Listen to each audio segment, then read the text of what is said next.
Tigers. They're kicking to the southern or the Seaford end, and a slight breeze favouring that, coming straight from the north, about 7 kilometres an hour, as we hit, according to the Bureau of Meteorology, about 11 degrees when you throw in the wind chill here at Glenelg. I'll debate that. I'll say it's colder than that. I reckon the breeze is worth probably 1 to 2 goals down to the Seaford end of the ground. Umpires for tonight's game will be Michael Avon, Simon Thompson and Frank Manicus. Phil, who's going to win this game and why? Oh, look, I'm forced on another media outlet to tip the Sunday night before the game. I'm the same, yes. That's a fair way out, and I did tip Glenelg. The more I've seen this weekend, some of the changes coming in favour South Adelaide, and I'm sort of hoping South Adelaide do get up, because I think that'll throw the battle for the top 5 between Glenelg, Port and South, make it a bit more interesting. But gee, the Tigers, you think, should win tonight, shouldn't they?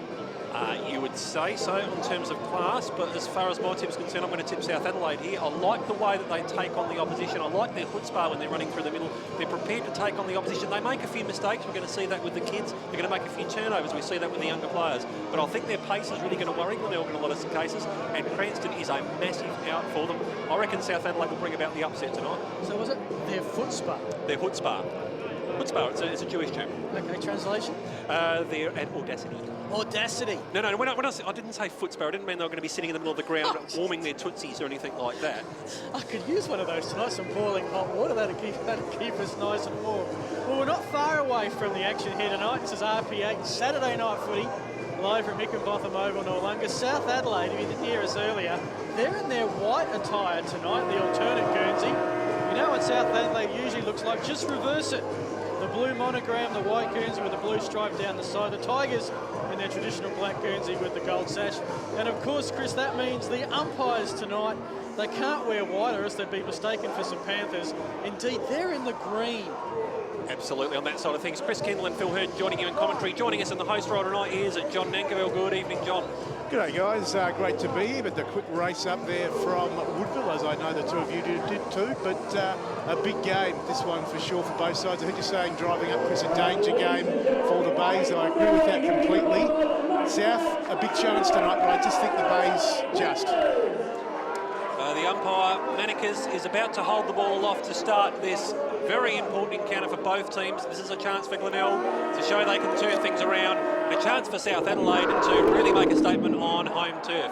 Umpire Manicus throws the ball aloft. The tap comes down. It's to the advantage of the Panthers. Rucked up in a tackle. There is Stribling. He's going to have Ben Kane by his side, it looks, for a lot of the night. So we're going to have a ball up in ruck there. Number 23, well, that is McKernan, of course. So McKernan, the South Adelaide do get the clearance away. It goes up towards the half-forward line. Daniel being pursued by McMahon. Daniel does just manage to get the handball away at the nick of time. Ball comes out there to Andrew Otten, who looks to, for the Emmanuel era, a bit of magic out there on the outer side wing. Nothing doing. We're going to have a throw-in. Probably about 75 metres around from the South Adelaide goal. They are kicking to the right of your radio if you're playing at home. About a 1 to 2 goal breeze at the very most. McKernan gets the tap down as opposed to Daniel Kirk. Glenelg player ridden into the turf, looking for a free, the Tigers. And it's Ty Allen, who seems to be going back towards his old bearded days. That'll make it nice and easy to pick out. Not too many beards in the SANFL. I say it's a shame that beards have died out, really, and I'm thinking of growing one myself. Grow them back. Absolutely. Free kick now to South Adelaide at half forward, looking to wheel around and go long and direct into the attacking zone. They're looking for a mark at the back here from Ainger. Glenelg player was ridden into the turf. South Adelaide thought it was there, throw it free through Daniel, but nothing doing, and it's going to be Todd Brymer to take it at back pocket, John Nankerville. Pardon me, boys, Rudolph has a job on Wonky, and Grimer starting in defence as well. An interesting move from the Tigers. And Grimer in the long sleeve jumper, which is great to see. Helps us out no end, so thanks, Todd. As he kicks it out in the Ben Kane direction, runs off the half-back flank, kicks it down the lines of centre wing, thumped from behind by Sandry towards the boundary line, and it will be seen over. Sandry and Kennedy battling each other there. So right in front of the interchange gates, here at the Allen Hickenbotham Oval. Umpire still getting used to that green. Throws it in. Gee, the rucks. McKernan taken off the ball. Players stacks on the mill. Little bit of tunnel ball, but it ain't coming out of there, boys. And another stoppage. 2 minutes gone. No scorers yet. Saturday Night Footy live on RPH Adelaide. So umpire wipes a bit of dew off the foot. He gives it a lovely bounce. Kirk with a tap, McKernan with the secondary tap to Cross. Cross hand passes it, and South Adelaide are going into attack. Grimer read the play at the back of the pack, then dropped it. Waited for it to bounce, curls around on the right foot. Nice thump from behind by the Panthers as it spills out of bounds, and that was Lyons, who's back in the lineup. And of course, just to confuse us, we do have 2 Lions out there tonight. Nathan Lyons for South and Jared Lyons for the Tigers. Certainly playing with plenty of pride, both of the Lions. Good to see that Nathan Variety has been visiting the tattooist as well. Goes into the attacking zone. It's cut off by Todd Grimer. That's his 3rd disposal so far for the game. Switches back, gets it into 1-2 with Chris Kane and goes back through the defensive goal square. He was half thinking about taking a bounce, but elected to keep it on the outer side. He's looking for Rudolph. Rudolph does manage to cut that off. Right in front of the old toilet block, kicks it further up the line. South Adelaide have got plenty of numbers back here, and it's going to end up there in the hands of Murphy. Murphy switches inboard to true centre half forward. Trying to get the disposal away there was the big pillar in McKernan. Switches up long, looking for Ainger up in the attacking zone. Rolls at the fall of the ball. South Adelaide have got some numbers here if they can get it away. Looking for the clear hands now is Lyons. Lyons is just strolling into the goal, and Lyons has just put it through under next to no pressure from the Tigers. Amazing stuff. South Adelaide 1 straight 6. Glenelg yet to score 3.5 gone first term. Very interesting stuff there, John. It certainly was. I mean, a player the quality of the Panthers line shouldn't be just left alone like that. They seem to have the numbers covered. That seemed to be, well, they seem to think they did, the Tigers. And then Lyon suddenly found himself in open space, no one going to him, and the Panthers are away with the first goal of the game. Phil Herdney just meandered. Well, it was like, normally when your teammate gets the ball, you sort of peel off. But that's exactly what the defenders did as well. It was, he just stood there and suddenly in an open lane to goal and did not miss. Umpire throws it up in the middle. Kirk with the tap. McKernan at ground level taps it on to Cross. Cross ducks, weaves, got the free. And had got the kick away, but umpire will bring it back. Would have been Cross if he hadn't done it. Would have been upset. So he has it. South Adelaide and the White Guernseys tonight. Kicked it straight down the sash of McMahon. McMahon to Corns, intercepted. Here's the long kick from Daniel! It's home! Great intercept and conversion. 2 goals to the Panthers. They go to 2-12, Glenelg yet to score. Smithfield crash clanger there, the intercept there off the McMahon handball. Daniel coming in and grabbing hold of that ball and banging it through from 50, continues to develop as a footballer here at the Panthers under Ron Fuller on the Williams Brothers Welding scoreboard at South. 2 straight 12. Glenelg yet to score. We played 5 minutes. Certainly have. Very good start there for the Panthers. Opening 2 goals in the opening 5 minutes of the game. Gee, good fly in there from Kirk, climbed right all over McKernan, but South Adelaide get another centre clearance. That is a raking disposal, long and direct into the forward line. They've got some numbers out the back here through Curran and Grimer. The latter takes it. Gee, twisting and turning back into trouble. You sort of think this is playing into South Adelaide's hands, really, not having him in the attacking zone. Curran gets the kick away. Rather sloppy. Trainer almost gets in the way. As you know, that Trainer, as a matter of fact, he almost could have got himself a disposal, but nothing doing. We're going to have a throw in. So it's in the South Adelaide half of the ground, about 60 metres around from their goal. They are leading 2 straight 12. Glenelg yet to penetrate their forward 50 as they do get the clearance away. Looking up long and direct. Gee, good strong mark taken out there. Looks to be Kirkby. Wheels around, goes up and towards the attacking zone. Got plenty of numbers back here now, the Bays, as Stribling tries to win the ball away and does. Keeps it on the outer side where it comes to Cross, who takes it at half back. See, South have seemed to have plenty of numbers streaming right through the middle here. Manner of taking a pick. Beautiful pass to Little at centre half forward. Little wheels around, puts it up and towards the attacking zone. They're looking for a strong mark and they almost get it from Wonky. Just punched out of hands. Era tries to burst his way through. Couldn't quite get his hands on it. We're going to have a ball up probably about 25 metres or so out from the South Adelaide goal. They are 2 straight 12. Glenelg yet to score.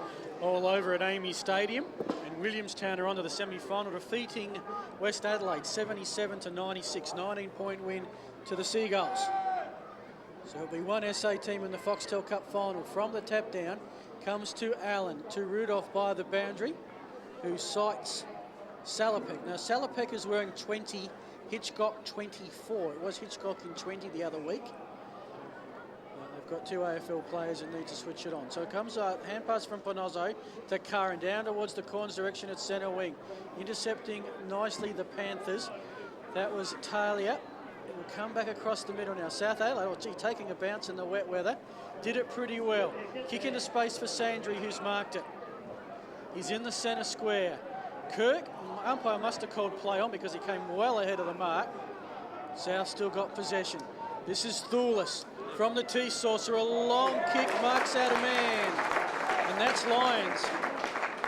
Nathan Lyons, who just by coincidence formerly from Williamstown, has marked on 50.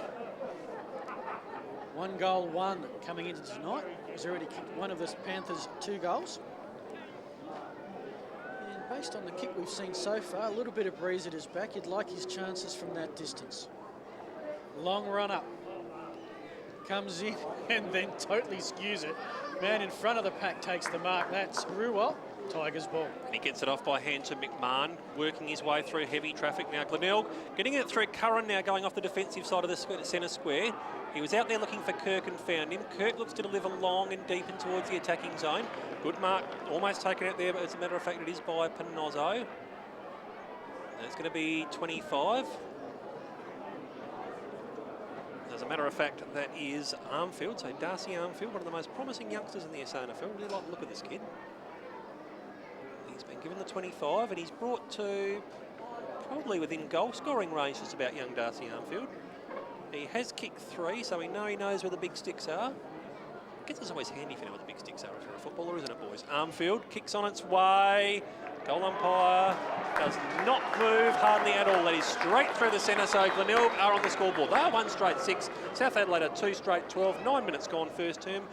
Interesting sort of start there for Glenelg. Their second 450 entry and they score, John.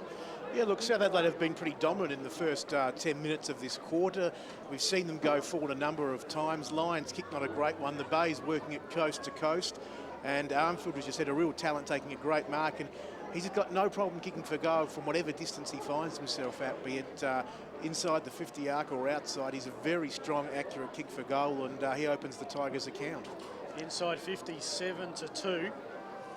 Very similar to the opening to the Central District game down here 2 weeks ago.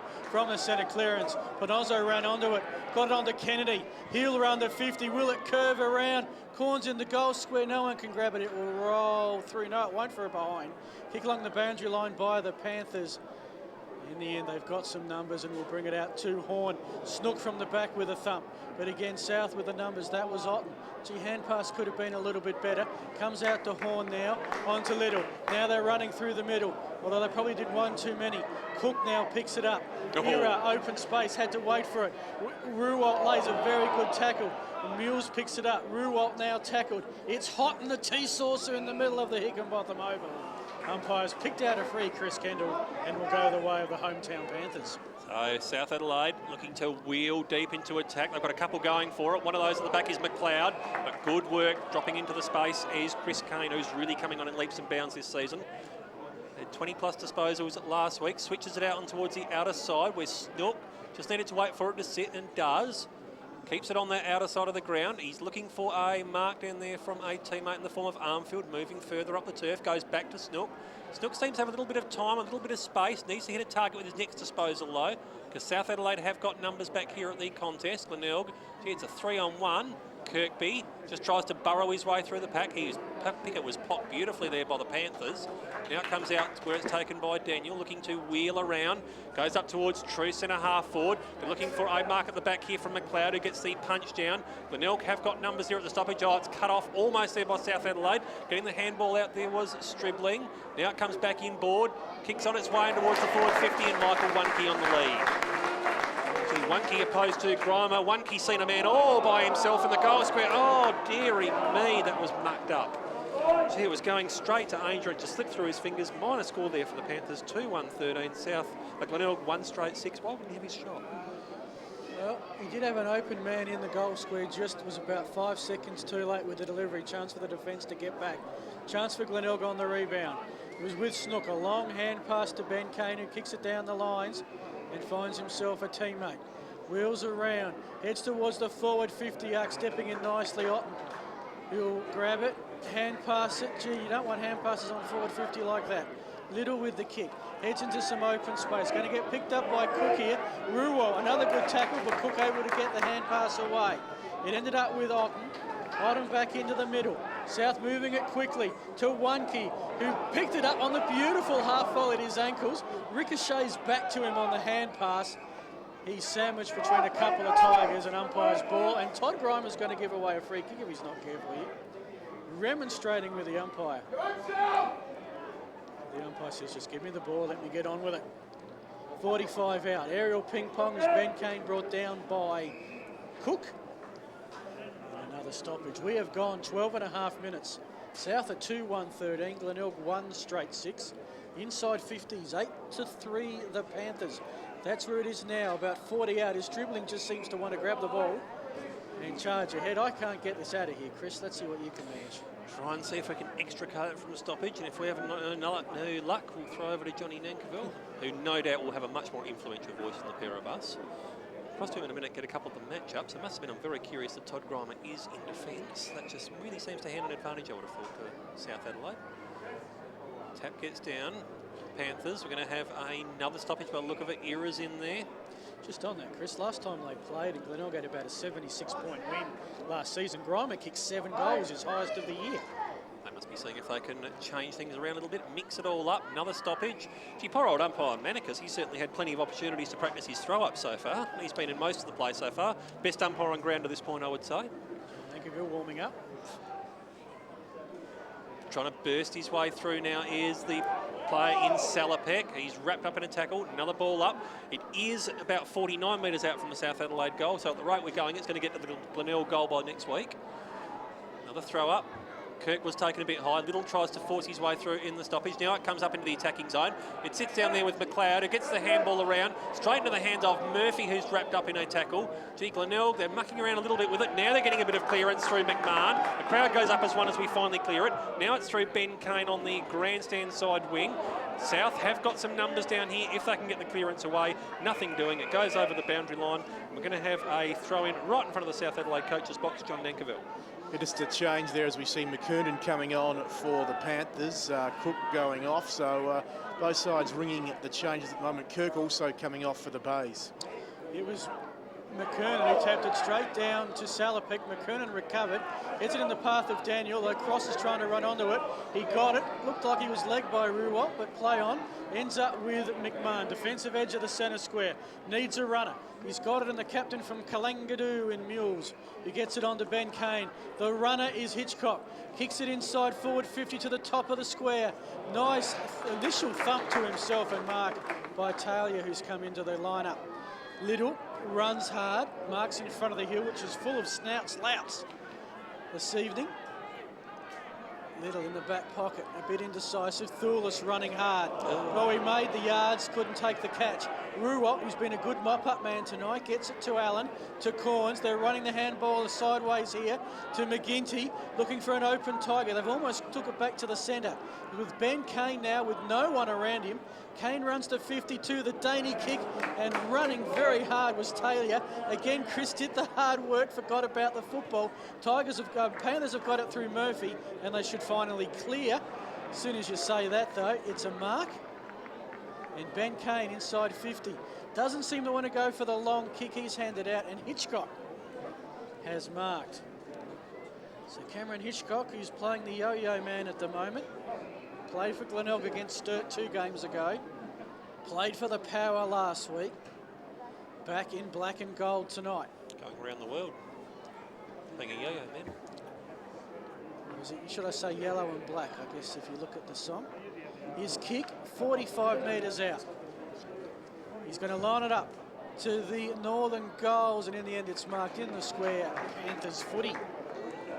South Adelaide certainly getting their defensive structures worked out fairly well so far. It comes out towards Cook from fullback. So Cook at outer side, or grandstand side, half back. Chips it inboard to Horn, who takes the mark and puts the skates on and goes straight towards the centre. He's looking for Era, but heavens above, I don't think he's going to outmark the likes of Curran too often at his size. He switches back inboard to this grandstand wing where he's got Chris Kane moving into space. Kane dodges, weaves, goes around his opponent, goes up towards the half-forward line where he's looking for Chad Corns. Corns goes back in there and lays a tackle slightly high on Josh Thulis. He's going to get the free. Nothing really opening up in terms of free men for South Adelaide. You almost think he might need to go sideways where he's got Cook going there. Cook still presenting. Thulis elects to go longer, kicks it straight into the man on the mark. You could see that one coming a mile off. Ben Kennedy goes in there and gets the handball over the top. Now he's got the man in Hitchcock who just delivers a dainty pass into the forward lines where Snook takes the mark. Snook runs in, has a shot, and Snook gets their second goal for the Tigers. 2 straight 12, South Adelaide 2-1-13, 17 and a half gone first term. John, at this level, you can't kick into the man on the mark. No, as I said, you could see that error coming, and sure enough, but Glenelg, the pressure just getting them that goal in the end, they kept going forward. Finally, they managed to get a man in open space, and Snook, we talk about Armfield and the way his kicking for goal is so impressive. Snook, a similar story, a very good kick for goal, and he bangs through a long one here from 50 metres on the run. Looks like McGinty and ruck. Chad Corns having a run in the midfield. Get a bit of run in his legs. I don't know who to give the ruck tap to on that. McKernan didn't go up on the wrong ruck contest, but he's in there, and in the end there's a free kick. Will go the way of the Panthers. Big Captain Murphy. In the middle of Hickenbotham Oval, goes with the long kick. It's going to sail inside 50. Daniel surrounded by 3 Tigers. He was never going to mark that. And in the end, Salopek, the man in front. Marks on the half-back flank, heads in the McMahon direction. Tigers leading possession, didn't really dispose of that well. Hitchcock at ground level tackled. Mules comes in to lay a tackle. Spills to McLeod. McLeod outside 50, kicks around the body. Bouncing ball. Oh, it clean bowls McMahon. It clean bowls Wonky. Chad Corns picks it up and finds, well, almost found Ruwalt, couldn't take it, sliding it slip. Picked up now by Cook, who kicks it straight to the Tigers. Gee, it's a carnival of errors at the moment. Eventually, Chris with Salopek, and sanity prevails. Sanity does just about prevail, except the carnival's not over with the errors at the moment because it's come bounding straight back in towards the South Adelaide line due to a defensive error there from Glenelg. They have been rewarded, though, with the free. They were lucky to get away with that through Kennedy. So Kennedy right in front of the RPH box. Chris Kendall, Phil Hurd and John Nankerville bringing you all the action on Saturday night SANFL. Kennedy elects to go back into the defensive half of the ground where he finds the skipper Mules. Youngest player going to the captain. Good career move, young man. Mules looks to go long. He's looking for a mark from Kirk. He was ridden into, taken off the ball there. Could have almost been a free. Rolf gets it in towards the attacking zone. Now the fall of the ball, though, is Chad Corns. So Corns wheels around to Salopek. Oh, sloppy handball from Salopek. Now it's going to end up with Otten. Otten heard the voice from Wonky. Wonky snaps and Wonky goes. Funnier situation, isn't it, when 3 AFL players all got in there, mucked it up considerably, and it ended up with Wonky who converted. They are 3-1-19. Glenelg got 2 straight 12, just ticking into time on Glenelg. Yeah, just again a cavalcade of errors there, and in the end it came to Wonky, who we know can kick goals. He had a wonderful game last week, kicking 7 against Port Adelaide. He gets his first, and we see on the Williams Brothers Welding Station sponsor scoreboard, it's a 7-point lead now to the Panthers on our station sponsor Angus Security match of the day. Coming into tonight's game, Wonky led the league in scoring shots. So only accuracy costing him the lead in the goal scoring position. As McGinty again, the faintest of touches. Allen at ground level, swung it, kicked it on his blue boot. Only as far though as Carey for the Panthers. So defensive edge of the centre square. Looks to head for the outer wing. Over the head of McMahon, set Ainger a task opposed to Grimer. Grimer gets the ball, wins the contest well. Allen helps out by the wing, kicks it down the lines, and Snook takes the mark and slides and stops just before he rolls into the fence on the outer side in front of the cars, and station wagon in reverse with the boot up. Someone huddled up there watching their footy. Only it no longer. As the kick down the wing, Kirkby battling for it with Carey. Carey the win to Murphy. Puts it high, trying to use the breeze. Over the head of Daniel. He's got to battle McMahon. Does pretty well to get it around and finds Thulis. Not sure if he planned that or just got lucky. Anyway, the result's the same. Thulis wastes no time. Heads inside forward 50. Ainger! With the mark on the 50-metre arc in front of the scoreboard. And hasn't this guy come along? We saw him come to the club with big raps on him, a slow start, but he's proved himself as a key player up forward or in defence, and now he's got a chance to line up for goal for the Panthers. Yeah, from that Aussie rules hotbed of Belconnen in the ACT. And so far this season has kicked 4 goals, 6. So he needs to straighten up a bit. Certainly gets the footy, kicks it a mile, but inaccurate. swings it to the left. South go to 3-2-20. Glenelg 2 straight 12. 22 gone with the first quarter. This is Saturday night footy on RPH Adelaide. Having kicked 4 goals 7 for the season, it's certainly a matter of danger when he gets the ball. McMahon brings the pass back in, where Lyons takes it. That's Lyons of the Jared variety for Glenelg. He's out there looking for a mark from Current, brought to ground. South Adelaide have got plenty of numbers here at the fall. Could have been tricked over. There was little G, was taken high there too. All quite legal, nothing in that. Kennedy trying to burst his way through. Held a little bit too long there, young Ben Kennedy. Yeah. Didn't get the free for that. Ty Allen and Mitch Sandry having words off the ball. I'm guessing it's not about hair care products with Sandry. Kennedy. Half-back grandstand side. Very promising youngster. I don't think you'll see him much after 2012 here in SANFL level. Kirk wins out the stoppage, looks out for McMahon, but there were plenty of numbers out there. One of those is Cook. Gets it back in towards Daniel. Gee, they're starting to run some numbers through very impressively now, the Panthers. Going long and direct, looking for a mark from McKernan.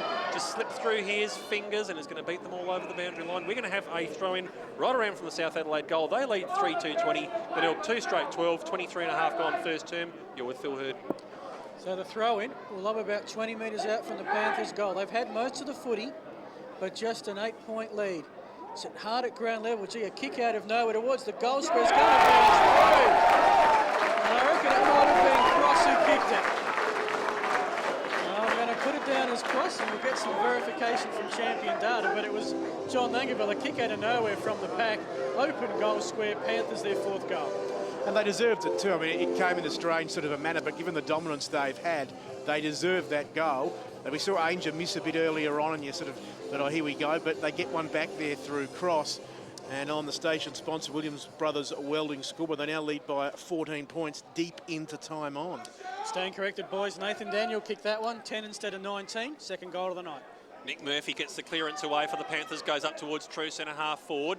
It's just to the feet there of Little, who's been under heavy pressure from Jordan McMahon. That's going to be a great match-up tonight.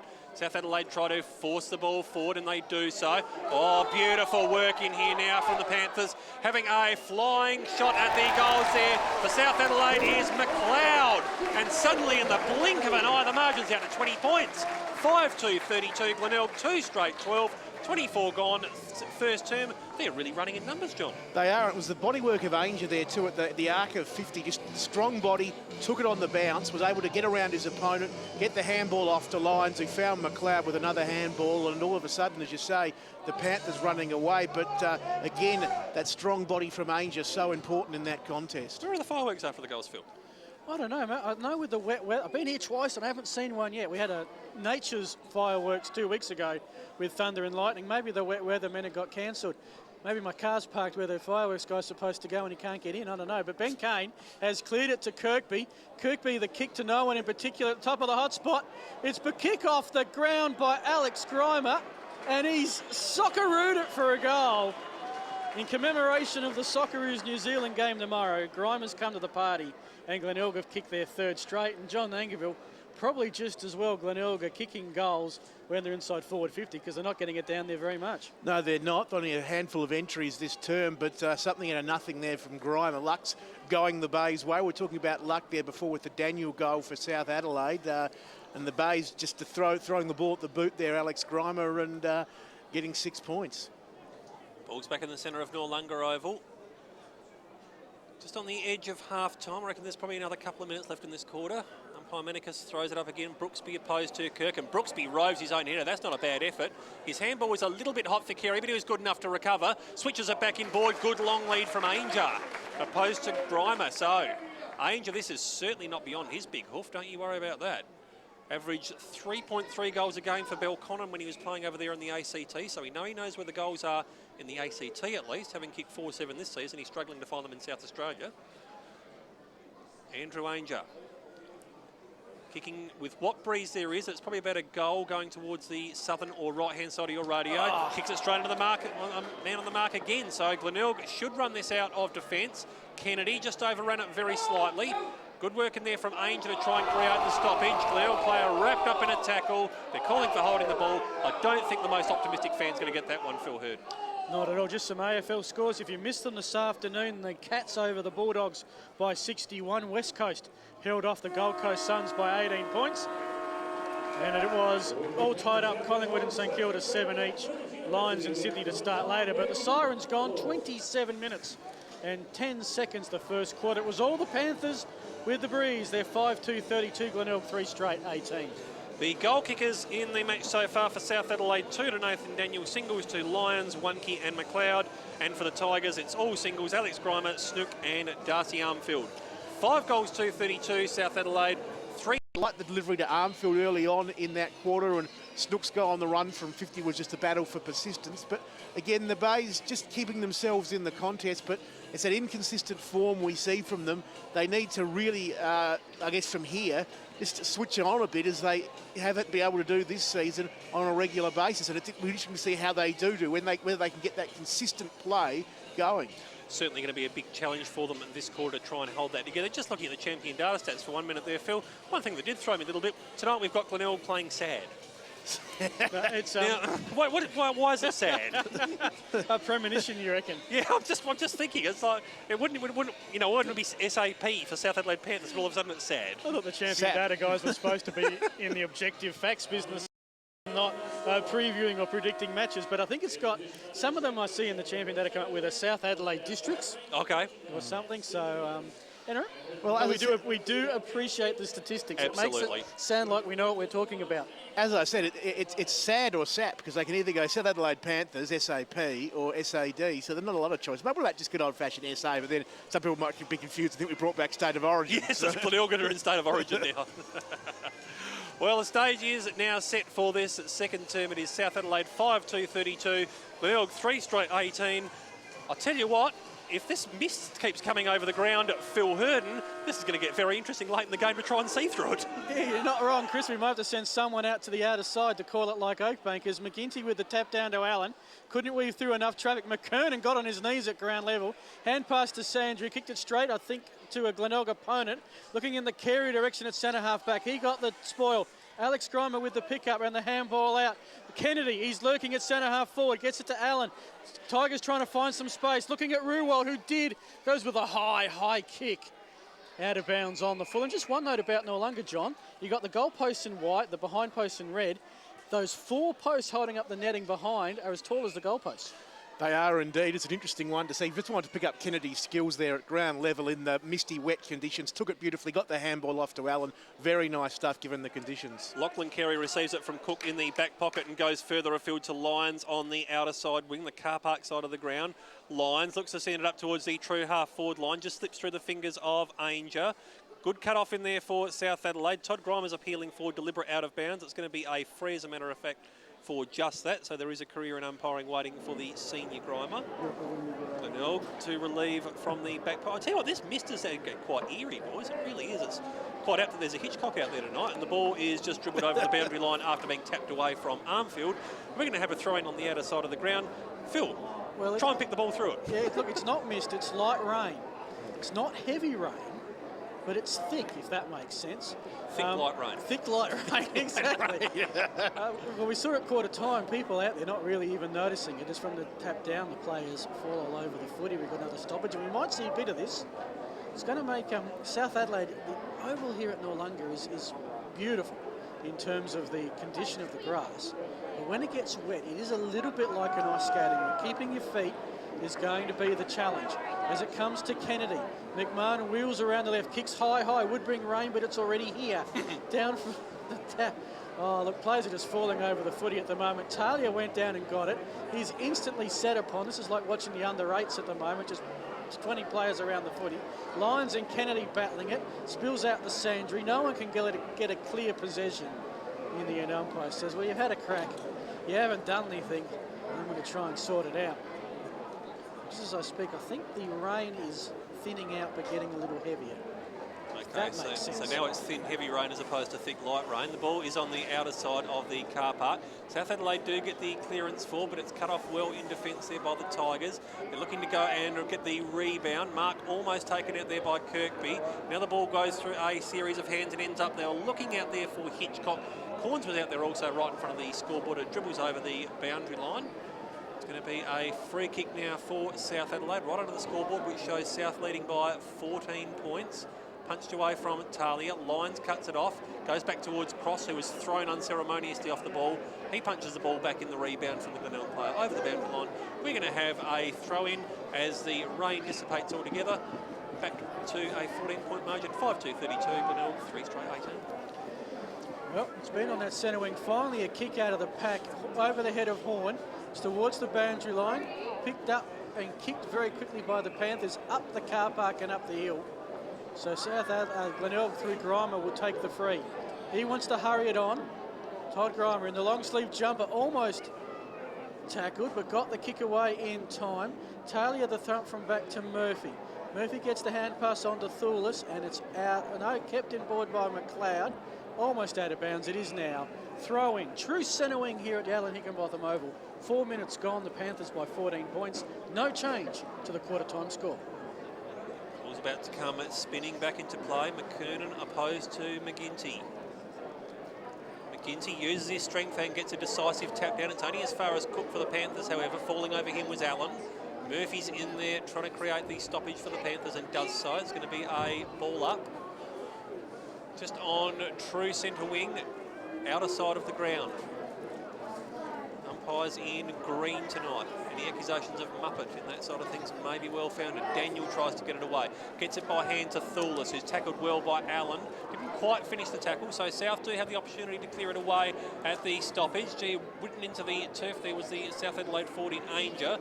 Grimer just trying to mop up. He did have error on his path, but he was beautifully shepherded away there by the Tigers. Goes into the centre of the ground. We're moving into space. Here's Grimer of the Alex variety. Grimer turns around, wheels, takes a bounce, starts to move towards 50, unloads, kicks on its way. Just punched through the last line of defence there for the Panthers. Good disciplined defence, South Adelaide. 3-1-19 for Glenelg. South Adelaide 5-2-32. John Dankerville, then Phil Hurd. Again, it's amazing to see how some players make it look easy in these conditions. It was all sort of fumbling and bumbling and throwing the ball in the boot. Grimer looked very smooth running through the middle of the ground and just short of kicking a goal on the run from 50 in these conditions. Impressive stuff. Reminds me of the Port-Richmond game in terms of the slippery conditions. Just about 15 degrees cooler and nowhere near the humidity. And all light towers present and accounted And for. the light towers are all working beautifully here this evening as the kick from Otten straight down the throat of Todd Grimer, who takes the mark, gets the hand pass. Here comes the Tigers back into attack looking for Hitchcock. Cross manages to intercept, to thump it down, recovers his own work quite well. A long reaching hand pass, the 1-2, that was Vise dribbling. Now to Carey. Is there a loose man at 50? There is. That's Lyons. He doesn't go for goal. He picks out Ty Allen. Well, he doesn't because it's over Tylen's head. Horn picks it up. Looking back for Daniel, who marks. I wasn't sure where that kick was going inside 50. Looked like he picked out Ty Allen, but over his head. Yeah, it's straight run by Lyons. He turned up and could have run straight at goal, but he chose to look for the man in the pocket. I agree. I don't know who was looking for. Luck's a fortune for the Panthers in the end that it cleared Allen, and they now have a shot on goal and should get it despite the greasy conditions. Well, Daniel, who only kicked 3 goals with the Eagles last year, already has 11 this season. Make that 2 dozen. We've got a goal in the second quarter. Daniel has his third. Glenelg go to 6-2, that's 38. Glenelg 3-1-19. 19 points the margin here at Noarlunga. Yeah, bad start for the Bays. As we said, they went forward there through Alex Grimer. It was impressive, but didn't get the maximum result. But South nearly botched it, but found Daniel, who's becoming a bit of a goal scorer this year, as Phil Hurden was saying. And he's kicked 3 tonight already, 2 in the first and 1 in the second in our match here at Noarlunga, thanks to station sponsor Angus Securities. Brooksby gets the tap down to the skipper in Murphy. Brooksby tries to go back in and get the secondary possession, and he's ridden into the turf by McGinty. He's ridden a little bit hard on the head too. Daniel's a hard player to match up on. He's got lightning pace, 6'2". He's a really tough one to try and get an effective match-up on. At the moment, Glenelg is struggling for that. McGinty, Brooksby, Ira, wraps up a Glenelg opponent in a tackle in the form of Salapak. We're going to have another throw up. I shouldn't say ball up, really. Don't think anyone's vomiting out there just yet. Murphy gets the tap down. Trying to clear it away. The stoppage was Daniel, but it's going to be a free kick now to the Panthers. And that's going to go to Otten. Andrew Otten looking to clear it away from centre for South Adelaide. Going up long into the attack. Good punch in the back there by Chris Kane. That should beat them all over the boundary line, and we're going to have a throw-in probably around 75 metres around from the South Adelaide goal. They lead at the moment by 19 points, 8 minutes gone, second term here in RPH football. Right in front of them, there's a few vacant spots in the car park there for you, John. As it comes to McMahon, down to Curran. Curran to Mules, who weaves through some traffic pretty well. Goes with the kick, finds Kirkby. He's sat upon instantly by Talia, who's having quite an impact. As it goes out of bounds, AFL score update, quarter time, and Collingwood 2-4-16 leads St Kilda 2-1-13. Can tell you on the under-18s, Chris, SA 1 will give you a margin and goal scorers shortly. Yeah, a very good win there indeed. South Adelaide just trying to get it away at the stoppage. McMahon is roving the pack well. The ball just comes spilling out in a good stoppage. Good handball at the back there from Curran to Allen. They're working it through carefully and precisely now, the Tigers, but they've got to hit a target with the next one. And they do. It's in the form of Lyons. He wheels around. It's going to be a 25 metre because South Adelaide impinged over the mark. So this will bring Jared Lyons just about to within goal scoring range. Not known for a raking foot, really. He does have an opportunity to try and bridge that gap for the Tigers, which is now out to a game-high 19 points. Jared Lyons will be kicking from just outside the paint of 50. They need to get some big bodies down there in Glenelg, I should say. Darcy Armfield's the only real man on the goal line. Kicks on its way from Lyons. Gee, more in hope than anticipation. That was a terrible kick, really. Out of bounds on the full, so South Adelaide will bring the ball straight back in. The play to bring it back in, and Phil Hurd will be fulless. Phil has the footy deep in defence there for the Panthers, and yeah, just then the opportunity to go begging there on that occasion. Glenelg, after a 25-metre penalty, which would have had Coach Ron Fuller very annoyed, just those little things open the door for the Bays, but not taking their chance. Well, they've got what there is of a very slight breeze and really haven't added to the score, but there are a chance here. Some quick handball work, put Kennedy under pressure, ends up with McMahon. He's right in front of the scoreboard. Into Hitchcock, inside forward 50 for Corns. Picks it up, hand pass into a pack of players, plenty of Panthers in their white Guernseys there, they're going to clear. Ends up with Murphy, long hand pass to Stribling. Defensive edge centre square, kicks it towards, I think that's McLeod, who goes with the stretch, takes a nice mark. On the true centre wing. South by 14 points at the moment. His pass finds Wonky. 19 points, sorry, the margin. Wonky's kick in board. Finds Cook. Cook wheels around, high kick, will lob at the hot spot about 40 metres out. Big pack. Nearly in a man with long sleeves takes the mark. That's Todd Grimer. And he keeps it on the outer side of the ground where he's looking for McMahon. If the ball sits for him, this will be a good contest. He's got Ira on his path. The former does get the possession and kicks it further down the line side. Glenelg fumbled that one slightly. Going back into lend some support is Armfield, who just soccers it off the ground, trying to send it up and towards the direction of Kennedy. This must be heartening for the Glenelg fans, all these youngsters working together in harmony so well. Kennedy goes back in, couldn't quite get the clear possession. Thewlis bundles it over the boundary line in front of the old toilet block, and we're going to have a throw-in. South Adelaide 6-2-38, Glenelg 3-1-19, 11 minutes gone at second term. Taking out of the air was Brooksby, who sends it further down the lines, but Glenelg have got numbers to cut it off. Comes up where it's taken by Salopek, who just wheels around onto the right foot from 60, kicks on its way, and it just punched through for a minor score. 3 goals to 20, South Adelaide 6-2-38, 11 and a half gone into this second term. John Nankerville and Phil Hurd. Yeah, look, the skills there from Salopek, impressive stuff. The long kick, just not quite there in the end, touched on the line. But those guys, the Salopeks, the Hitchcocks, look out for them as this game wears on. McKernan came from the back and crashed the pack, but in the end, it was Salopek got onto Ben Kane. To Chris Kane in the corner of the square, finds McMahon unmarked from 55, just loads up with a long kick, sends the goal umpire running to his right. He's missed to the left. Glenelg have their third behind, 3-3-21. South 6-2-38. It's getting to that point now where they're wasting shots, the Bays. We've seen a couple rush, that one going to the left. They can't afford to be kicking a lot of behinds. One of only 2 teams to have goal kicking accuracy under 50%. Cost them big time last week against the Eagles when they kicked 7 behinds, when they had some dominance in the third quarter.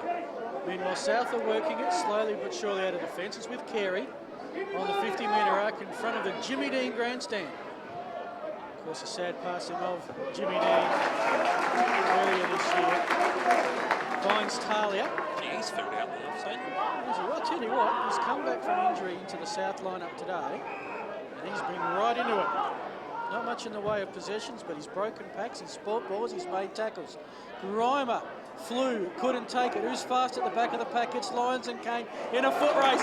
Lyon was faster, kicks it over Cooks. McLeod in the end. Mules to Kirk. McLeod wheels him. Umpire says play on. And in front of the new look Glenelg cheer squad, it's going to be a baller. All the pressure and the signs good for South at the moment. It's Glenelg letting themselves down with some wayward kicking, but South going forward inside the 50. They get it in there.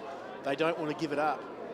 McGinty gets the tap down straight to Snook, who's bundled over the boundary line right in front of these snout slouts. They've got the Glenelg Tigers Tiger Tough banner.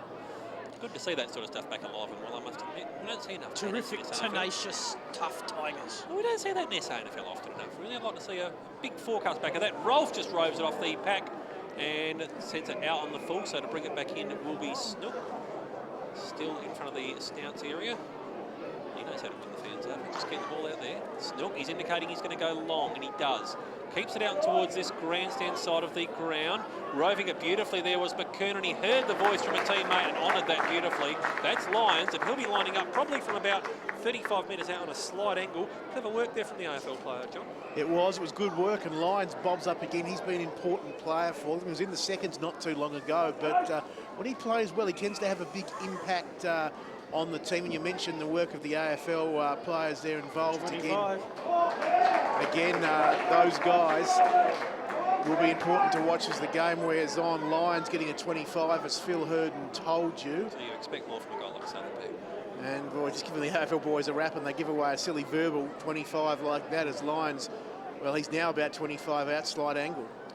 So Nathan Lyons to open the margin out to 23 points, the biggest of the game thus far.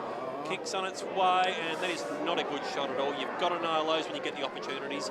6 goals at 3:39, Glenelg at 3:21, 15 gone second term. So that's what's so frustrating. They do all the right things. They work hard. They have the persistence. They keep it in their 50. They get rewarded with a shot on goal. They get a 25, and then they blow it. It's as I said, hair-ripping out stuff for the administration.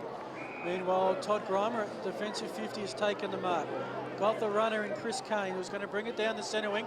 Running hard, Kirkby takes the mark and goes out the interchange gates. Thankfully, no one came on, so you can still take the kick.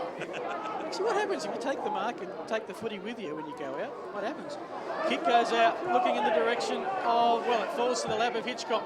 Wheels around on the left foot. Centre half forward, Ben Kane trying to get back. Gee, Stribling didn't take the mark. Waited for the ball to bounce. To his luck, in the wet weather, it bounced fortuitously right back in his lap. He's got McLeod out in front of the outhouse on the half-back flank. To Little, will kick it down the car park wing. Grimer, who's come up a fair way to get in the action. To McMahon, back to Grimer, who airily ping-pongs it in the direction of Curran. Over his head out of bounds. We've gone 16 minutes of the second quarter. Only, I think, 1 goal scored so far this quarter, and that will favour South Adelaide, because Glenelg have what there is of a slight breeze. You can't fault Glenelg's endeavour at the moment. Their finishing is just really lacking at the moment. Salopek gets it by hand to Mules, who sends it back towards the half-forward zone. In plenty of space is Snook. Too far out to score.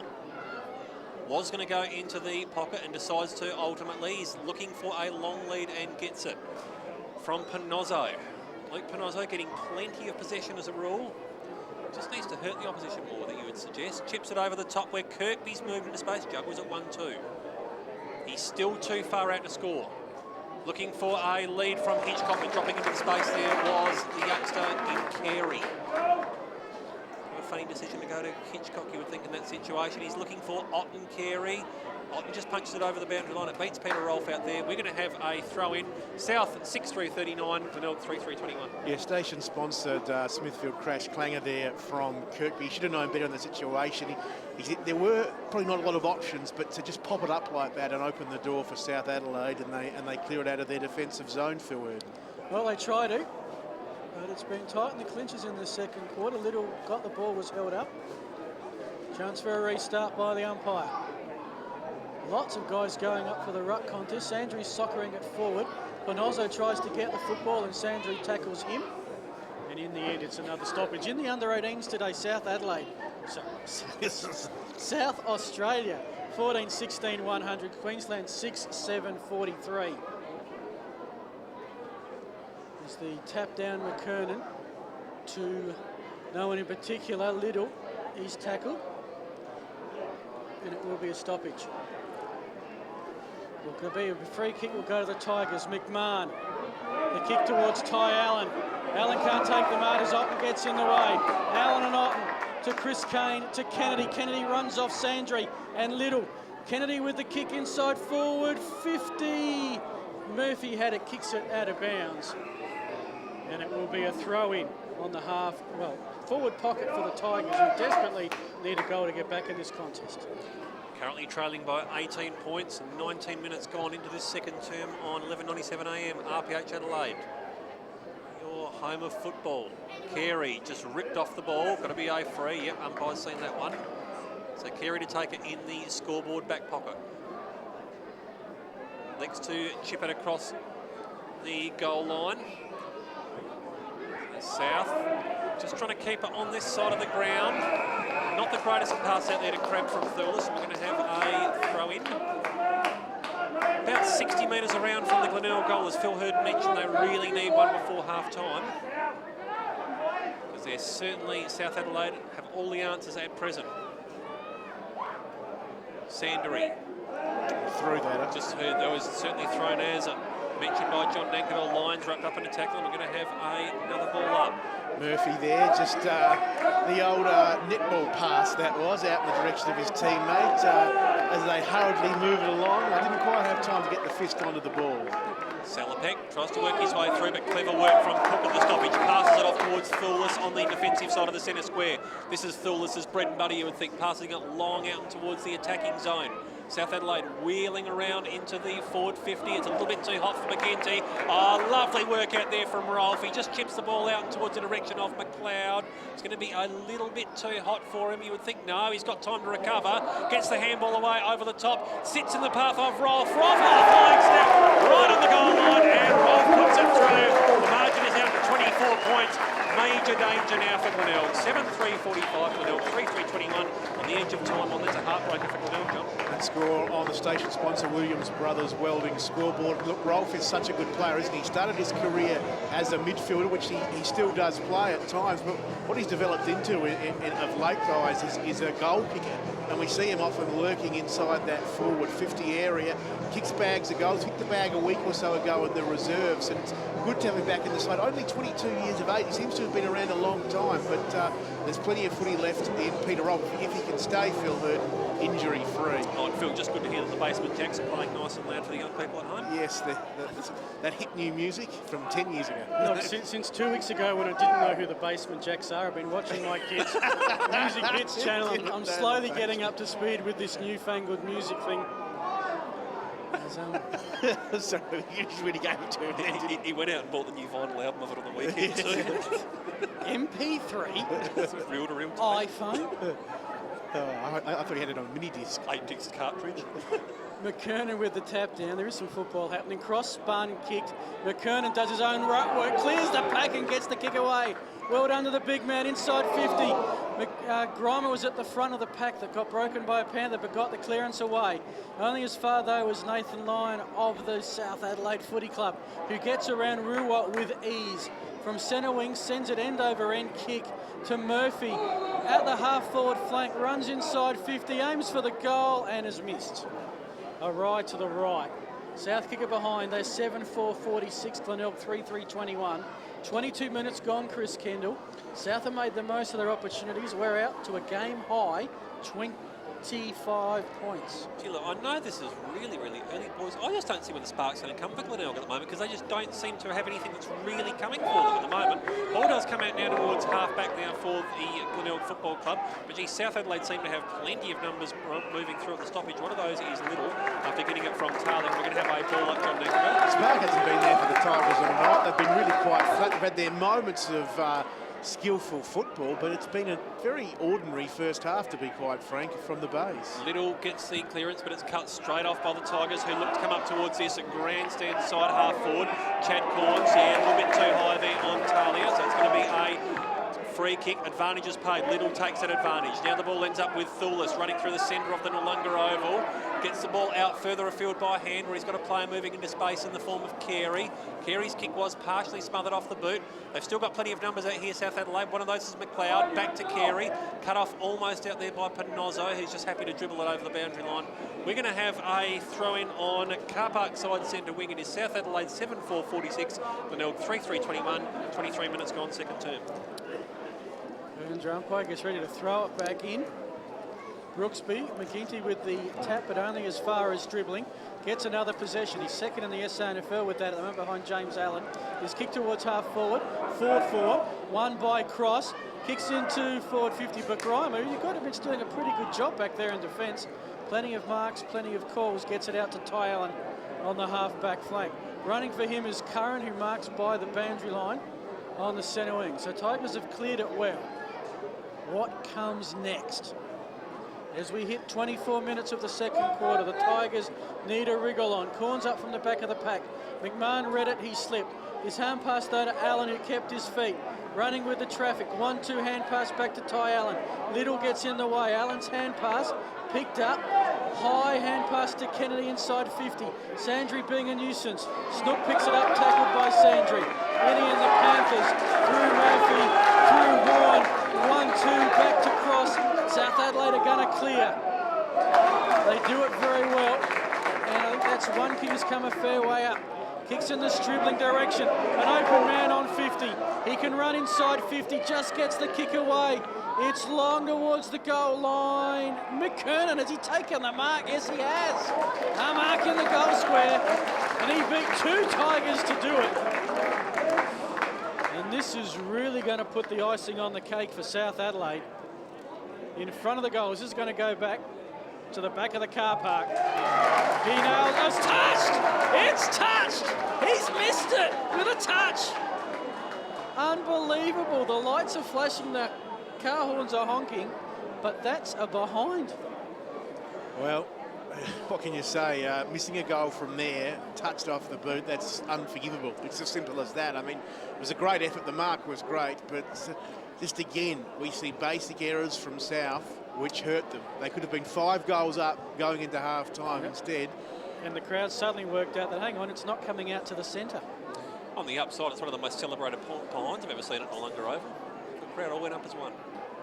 If you imagine if you kick the goal. McMahon to bring it back in. Kicks to himself. Keeps it on this outer side where it's just to the feet of Snook. Their disposal by foot at times has been horrible tonight, Glenelg. Keeps it out there towards Chris Kane. It bounced off his chest. He did manage to hold it the second time. Snook, oh, his head's just about been torn off. Heavens above. Tell you what, that sort of hair too could almost rip that right off. That would have been a fine old sight.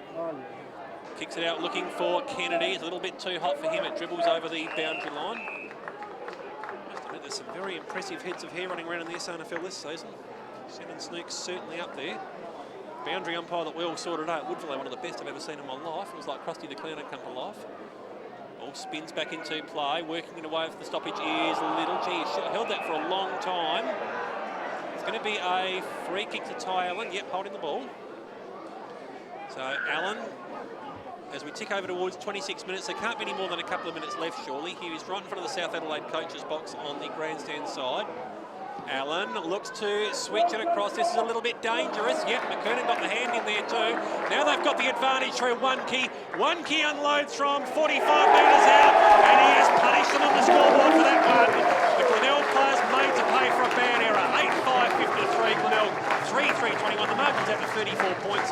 Oh boy, horrible disposal by foot. John Nankivell. Yeah, a real station sponsor Smithfield crash clanger, that one by the Bays, and we saw a clanger before there from McKernan with that shot which was touched through. That goal from Wonky, his second, sort of makes up for that a little bit, and South Adelaide will go in, it looks like, at half-time with that 5-goal lead, and Phil had his Pearl Jam playing in the background through the speakers. Why, thank you, Johnny boy. The generation gap well and truly on show here tonight. Where's DB when you need him? And good evening to Dennis if you are listening. He's home listening to his basement text, CD. 3 in the middle. Will go the way of the source. That's Kirk. Kirk puts it on the boot, right down the lap of Carey. Story of the first half as the siren goes. And some Panther fans are on their feet.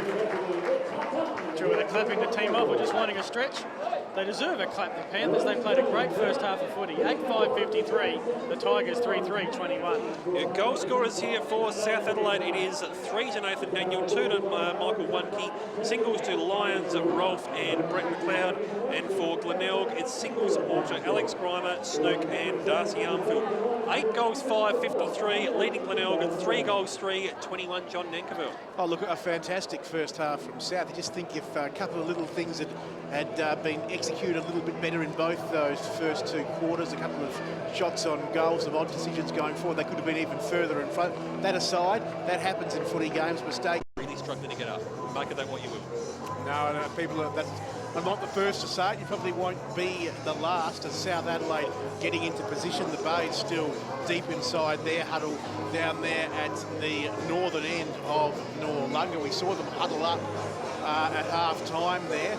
Before they left the field, they're having a bit of a chat out there now with, I would imagine, Ben Mules and Ben Kane and some other senior players will probably be having a chat to the guys and saying, look, we have to lift. This is not out of our reach by any stretch of the imagination.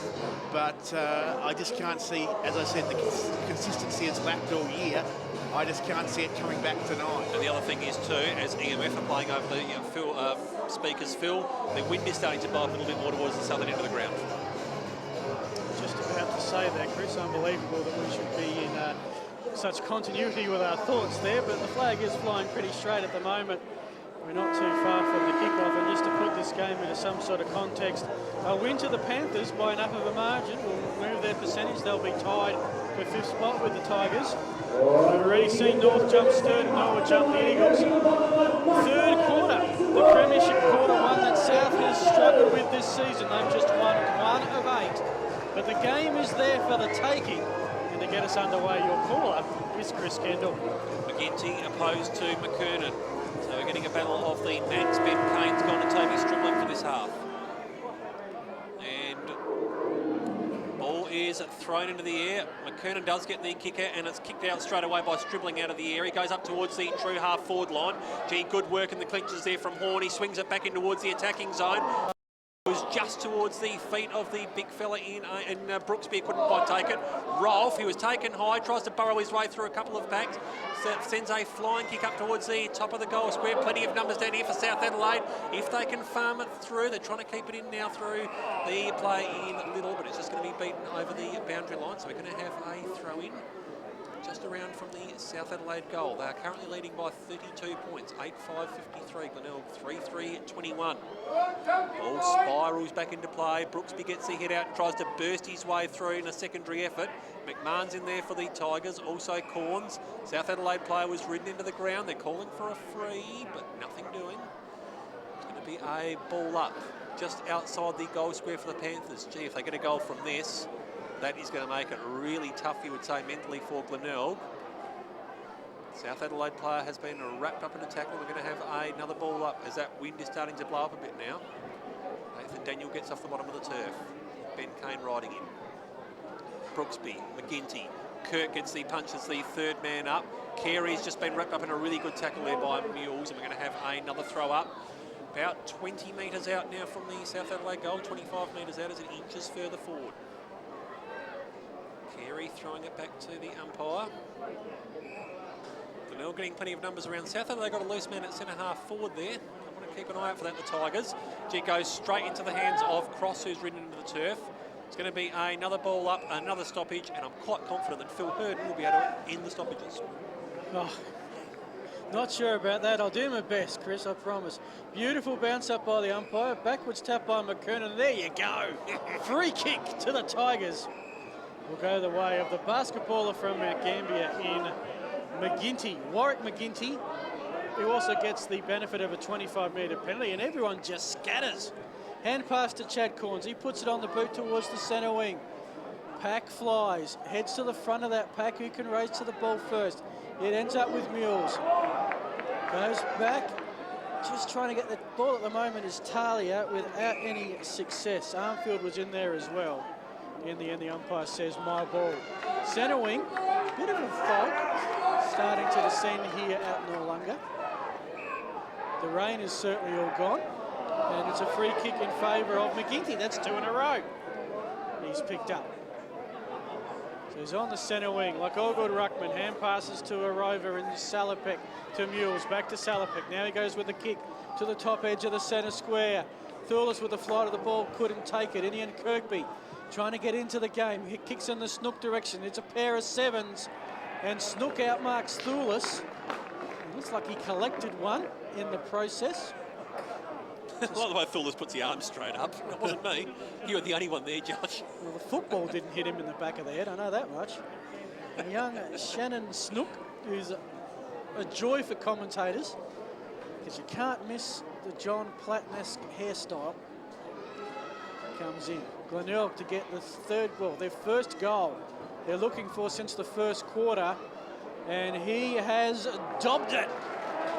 Snook, his second tonight, and Glenelg their fourth. They go to 4-3-27, South at 8-5-23. You're on RPH Footy with John Nankerville. Yeah, once again, a good finish there from Snook. We saw him scoring on the run from 50 in the first term, and that one a set shot from a similar distance. He seems to cop one. It might have been as he and Thorus went to ground in the contest more than anything else, and it was certainly from Thorus, but it was certainly unintended. He got up quite sore and sorry. His teammate actually grabbed him off the ground. I thought, oh, careful there, but in the end, he's okay, and he's kicked a goal. McGinty gets the handball after the initial tap was won by McKernan. Wrapped up there is Little by Allen. We're going to have a ball up.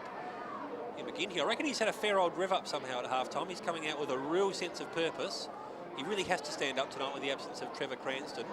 Lyons gets the centre clearance for the Panthers, goes up towards the half-forward line, yep, over the shoulder on Mike Horns, as the South Adelaide fans are pretty happy with that one. Might get the free kick stats in a minute, Phil, I reckon it's actually been pretty even. Little unloads from the top of the centre square. He was looking for one key, but beautifully out-positioned by Daniel Kirk in the back pocket for Glenelg. Kicks it onto the outer side. We're moving for it is Salopek. It's going to be a free, I reckon, to Salopek. The South Adelaide, no, it's a free to South Adelaide as a matter of fact, through Cook. Salopek just must have backed into him. Now it's through McKernan on the offensive side of the centre square, I should say. Still too far out to score McKernan. Gee, it's a raking kick. That might come down sometime next week. Goes long and deep in towards the attack. They've got the numbers out here now, South. It's through Little. Having a flying shot at the goals then, I reckon, was Horn. It's a minor score, so the margin is back to 27 points. Very symmetrical for mathematicians. 8-6-54, Glenelg 4-3-27, double the score. 5.5 gone third term. Well, so's the free kick count, Chris. At the moment, it's 10-10. There's McMahon's kick. Not a lot of free kicks played, actually, you'd have to say. To Corns, who mops it up nicely. Back to McMahon's, who's got 2 possessions. In the direction of Grimer. Glow, he spoiled it. Runke picks it up. Runs into Kane and gives him a free kick. Chris Kane. So it's Runke's ball. Chris Kane about 55 out. Runke, again, hasn't gone back too far. Short kick, and Horn is marked on that 50-metre arc. He's going to kick outside 50, which is Wednesday morning, 7 o'clock. His kick to Murphy didn't go 15. He's tackled. Did he get rid of it? Umpire says, I'll take it. Yes, outside 50, part of your SANFL coverage on RPH. John Nankerville and Phil Aspinall, special experts. And yourself. As McGinty with the tap down, only as far as Murphy. He's tackled, and it will be another stoppage. Chris will break it up this time. We do speak to Zach Milbank about the AFL, and sometimes Reece Humphrey joins us as well. But Phil heard undoubtedly the highlight of the show.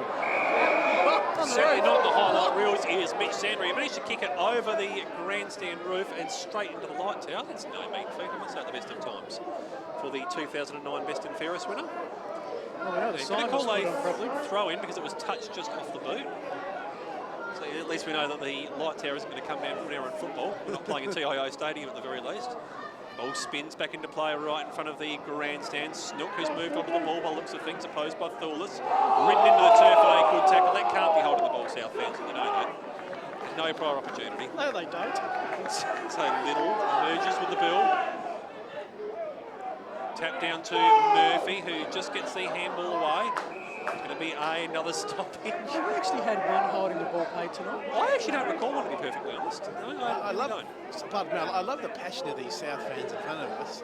I can't make out exactly what they're saying, but every time a South player goes near the ball, they're almost out of their seats with excitement.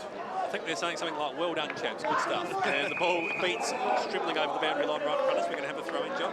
Yeah, it's interesting now, South Adelaide just soaking up the pressure a little bit at the moment. They're keeping it in their area, desperately keeping it in there, not really having a chance to move it forward, but doing their best just to keep it inside that forward half of the ground. I think Glenelg scored the first goal of this second half. Horn on the bottom of the track, trying to farm it out, bursting his way through in an attempt there is Lyons of the Jared variety for Glenelg. We're going to have a throw up, 8 minutes gone. Seeing as though we know how good Phil Hurd is at getting rid of stoppages, have a go. Alrighty, well, it's Brooksby and McGinty. McGinty with the tap only as far as Jared Lyons of the Panthers. Footy too hot, Salopek, here we go, to Chris Kane, to Ben Kane, who's off to the races. A worm burner kick finds a target. That is Kirkby, wheels around quickly, suddenly it's open footy.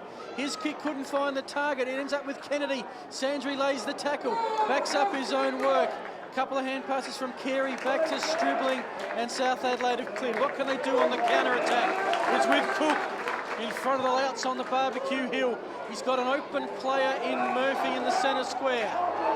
He decides to back himself, wheels around Allen, goes with the long kick, suddenly it's inside 50. One key on the half volley, couldn't get collected well. Kirk just bends down all the way, picks it up, runs into trouble. Umpire says he got rid of it. Picks it up back to Kirk. Kirk's kick, well, he follows up the dubious decision with a kick out of bounds on the full. Yeah, just reward. So that was clearly holding the ball, and South will come up with it. Unfortunately for the Panthers, when he was originally tackled, he was inside 50. Murphy has the ball now. He's about 80 from goal. The most inexperienced captain on SANFL, but one of the most inspirational in his 35th game. That's a dinky little kick towards half forward. It was cut off by Allen, but South Adelaide have still got some numbers here through Rolfe. Rolfe looks to send it up towards the one-key direction. One-key takes the mark, fends off his opponent. There's your goal. 33 points, South Adelaide. 9-6-60, Glenelg. 4-3-27.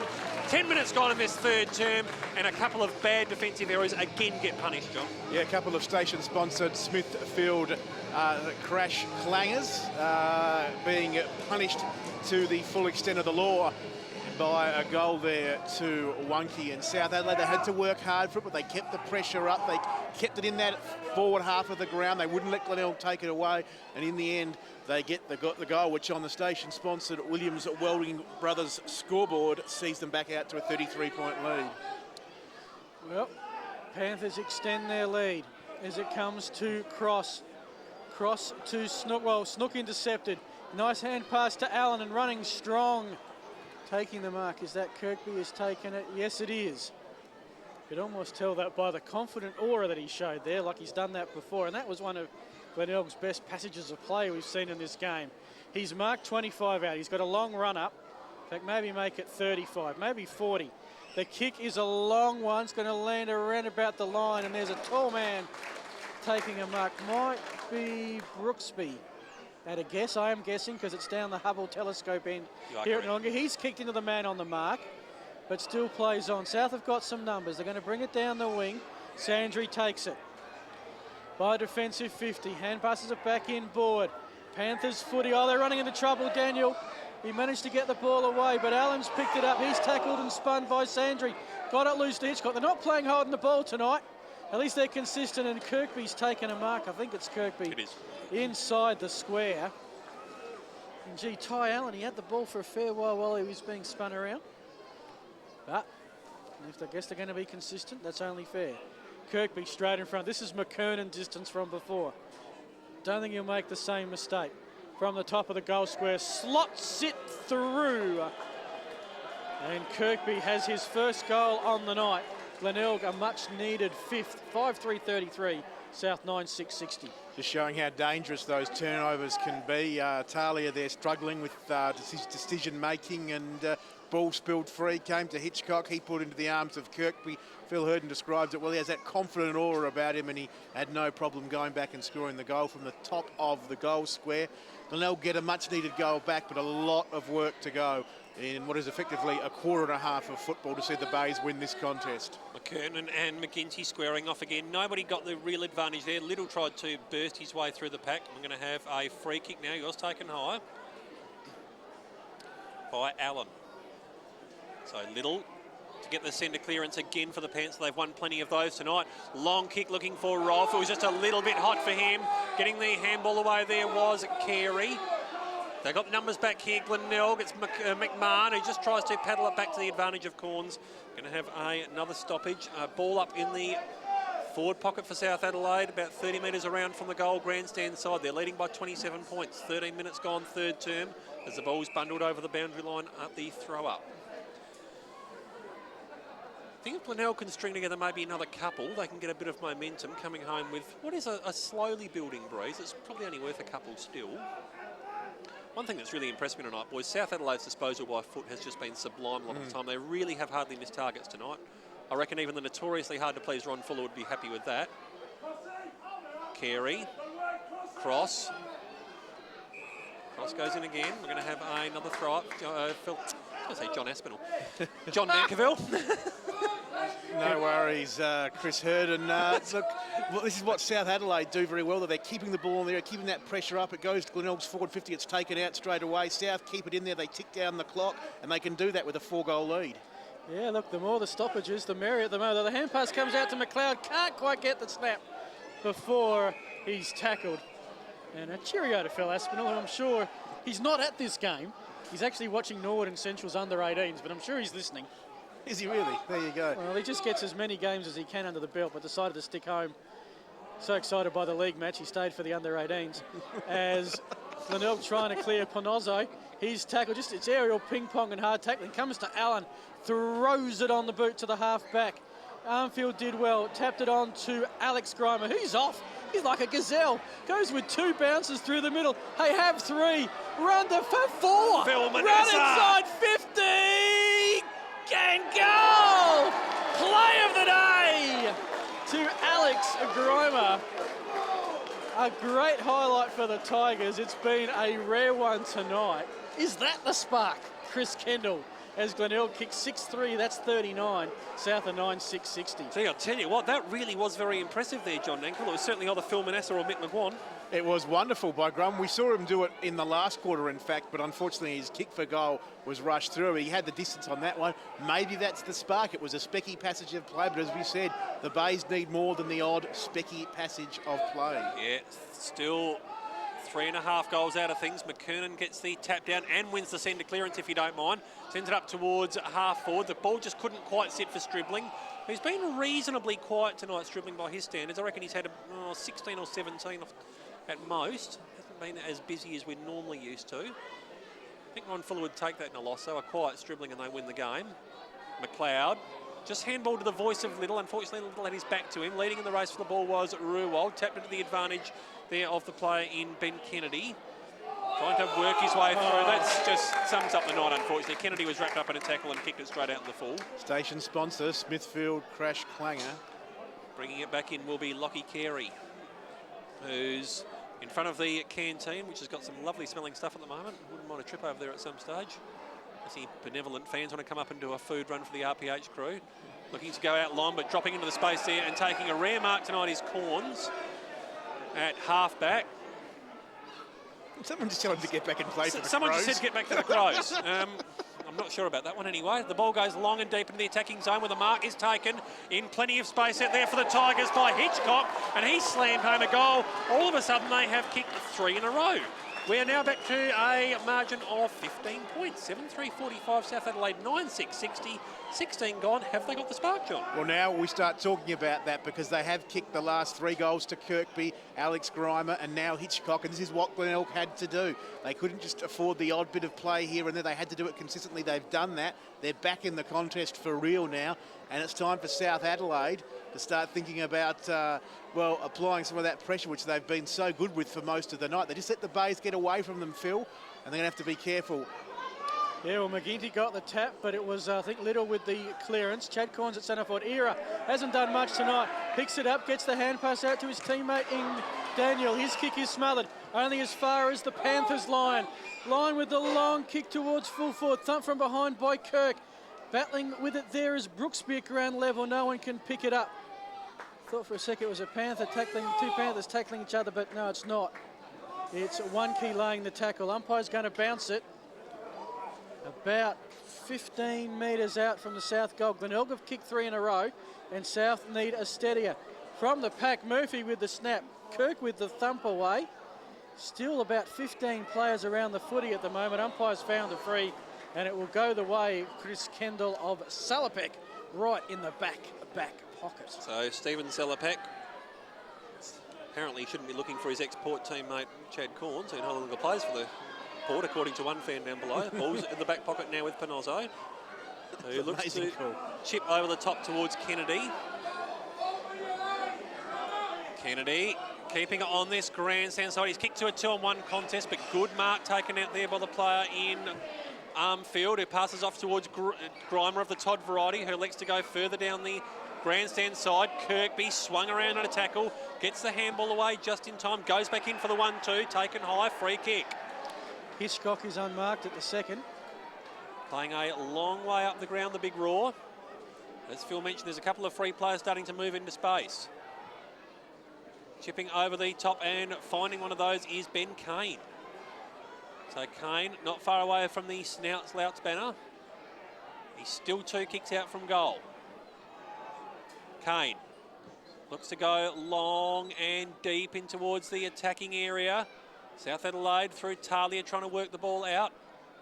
Stoppage in there from Snook, who gets the tackle on his opposing number 7 in Thulis. But now it's with Little, who tries to get the clearance out now for the Panthers. He's looking for McLeod. It's a big battle going against Todd Grimer. The latter did win the battle and punched it over the boundary line. We're going to have a throw-in. It's bang on centre wing. South Adelaide 9-6-60, Glenelg 7-3-45, 19 gone, third term. You get the feeling the next goal is going to really set up this game. South need a steadier. Glenelg get to within 3 goals. They're a real chance to storm home in the final quarter. Kane with the hand pass, with the long clearance in the Kirkby direction. Who's front and square? It's McMahon to Armfield, back to Salopek. About 55 out, he goes deep into the pocket. Alex Grimer can't take the mark. McMahon tries the soccer kick, tried that earlier, but didn't work this time. Ty Allen picks it up. He's met by about 3 Panthers. And it's going to be a stoppage. We're about 60 metres out. The half-forward flank of Glenelg. Almost into time on here at Hickenbotham over Noarlunga. The game has come alive with 3 goals in a row to the Tigers. McKernan down to cross. He's wrapped up by Armfield. Another stoppage. And so you're with Chris Kendall. And plenty of mathematical matchups tonight. The 2 19s going at it.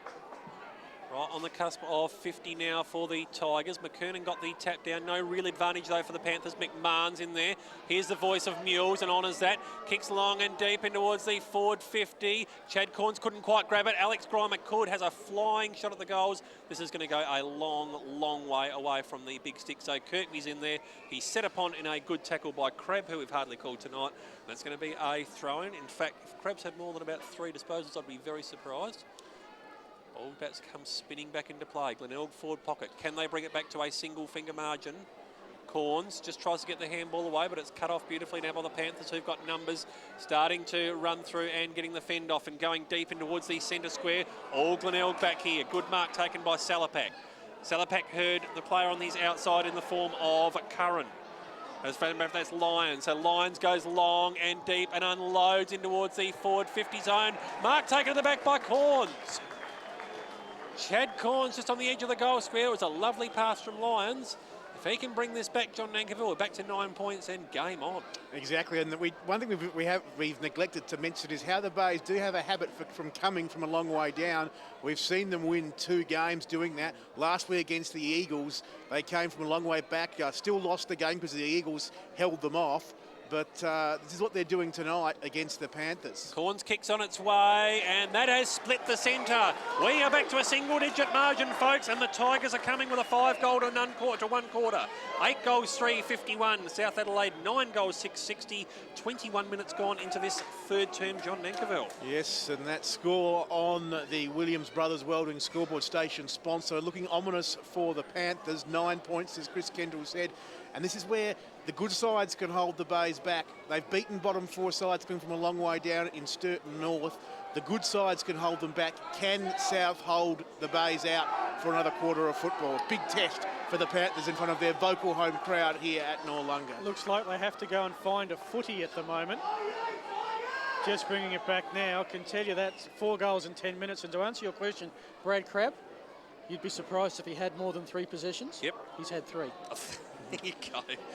The statistical mind working overtime. The subconscious statistician of the RPH crew, Chris Kendall, tonight. As we found a footy, they've eventually decided to bring one in from the bench. So would have been fun because Colonnades are shut if they'd really lost one. Well, you see a couple of cars leaving. Maybe it's just someone's grabbed the ball, they're in the car, they're off. If that BMW driving off is taken, we're in real trouble. It's a grab and run job on the football. Chris Kane trying to get the clearance. Horns on his hammer. Ball comes to ground. Corns and Murphy battling for it. I'll tell you what, Chad Corns went in hard then. Don't tell me he doesn't want to play at this level. Umpire will just hurdle the ball upwards. Stribling battling for it with Snook. Stribling got it, stood up, dropped it, and got himself a free. Hand pass on to Cross. Cross, through the hands. I think that was Daniel who might have fumbled it, but he recovered to Murphy. Murphy tackled by Snook. There's Lyons. His kick is smothered. Gee, it's just not pretty at the moment. As the South supporters on the fence are claiming holding the ball. I still don't think we've seen one tonight. I don't reckon we have, actually, the more I think about it. It's the throw up. McKernan got rid of McGinty, got the ball, hand passed it out, only flow to McMahon, puts it on the boot pretty quickly. Well done by Alex Grimer, ducked the head, got out of trouble, got it to Chris Kane. Back to Alex Grimer in front of the light tower, he's off again! Inside 50 from the boundary, and mark to Crab. South Adelaide's Crab. This will be possession number 4, Chris, as he clears out of defence. Yep, good work in there from Crab. He gets it out towards Talia in the back pocket. Talia sends it up towards the zone of McLeod, who puts up the don't argue and sends it in towards the centre of the Noarlunga Oval. Daniel is wrapped up, going past now is Little. Little on the edge of the centre square, a little chip pass into the forward 50, but now what's happening back here? Got a free kick further back and no advantage. Okay. Ooh, I reckon there was a stack of advantage in that one. I would have thought so. Daniel just puts a chip kick out towards centre half forward. Having a long shot at the goals there is Stribling, and they get the margin back towards 15 points. That was almost a set play, John Nankerville. The margin is back out towards that 15 points. 10-6-66, and it is 8-3-51, 25 minutes gone into the second term as Blink 182 comes over. Yes, they do indeed. Are we sure about that? No, it is, because I play this for the first touchdown when I do the gridiron PA. Okay, well, anyway, the goal scored nicely there by Stribling. We thought they probably should have got the advantage originally. South didn't happen, but they made the most of it. Great goal from Stribling on the run. That was Blur, isn't it? Not Blur. It is Blur, so you are right. Jeez, I just John, carried the they young, get a music flag, young people's music flag tonight, don't I? Special comments 1, caller zip. But back to the football. You're right, John, it is Blue. As umpire goes back to bounce it up right next to the T-saucer. Both teams without starting rucks tonight. Gee, I thought Brooksby held McGinty out of the contest then. Anyway, Glenelg going forward. Sandry's going to put his head over the ball. Couldn't get it though. Alex Grimer through to Hitchcock to Snook. Quick hands, quick kick, quick reply, Tigers! They've got their 9th, and at the 26-minute mark, we're back to a 9-point game. Glenelg, that's 9-3-57. South 10-6-66 is the scoreboard. It always wanders across the point I'm looking at. But John, South look like they steady. Glenelg, very quick reply. Yeah, Glenelg just reminding South they're back in this contest. South have let them back in. The Bays have been very good in this third term. And they're looking ominous at the moment for the Panthers. Shannon Snook with his third major. Kennedy gets the handball out towards Lyons of the Jared variety. Brooksby lays the tackle. Sandery. We've got a South Adelaide player down behind playing. He's not in a good way. I reckon that's Josh Thullerton. I reckon that's a shoulder. Ball has got a stoppage at centre half forward. Darcy Armfield gets up holding his head. It is Thulis. It's either a shoulder or a wrist. We'll just get John Nankerville onto that one. It's a shoulder, although he's shrugged it off to go running back into the field of play. Free kick towards Kennedy now at centre-half forward. Right on the edge of half-time to give a bit of momentum. Kicks on its way. Lovely pass out there towards Kirkby. So big Rory Kirkby, who has kicked the one major tonight. Glenelg have kicked 6 goals without a miss so far this quarter. So the big roar. Can he get the margin back to under a kick on the edge of half-time? Comes in, kicks on its way. He's swinging that right back. It's going to be a knock through for a behind here, you think, by the Panthers. No, Stribling just got it away on the edge of time. And that is three-quarter time in what has been a very entertaining term of football. If you're a Glenelg fan, 6 straight goals to 2 goals won in that term. South Adelaide 10-6-66, Glenelg 9 goals 3-57. John Nankerville, the goal kickers, please. Certainly for the Panthers, 4 goals to Wonky up forward. Certainly a very focal target for them. Nathan Daniel has 3. Singles then to Lyons, Stribling, Rolfe and McLeod. While for the Bay, Shannon Snook has 3 goals, 2 to Alex Grimer and singles to Chad Corns, Darcy Arthur. Parlous state that Port Adelaide Football Club are in at the moment, and my personal opinion in 20 words or less is that I think it's time, and I say this in all honesty without jest, they look at relocating to the Northern Territory. I mean that. I think it's time to put them in front of a captive audience up there in the MT where they will get embraced. And I don't think the SANFL can keep affording this hemorrhaging, John. Well, we spoke about this, I guess, throughout the week on various forums on this station, but is it time the AFL takes over the licence? I think they've got to. I think the SANFL is bleeding with this, and that filters down to the SANFL, that filters down to junior football, that filters down to a number of areas. So I think they've got to look at doing something.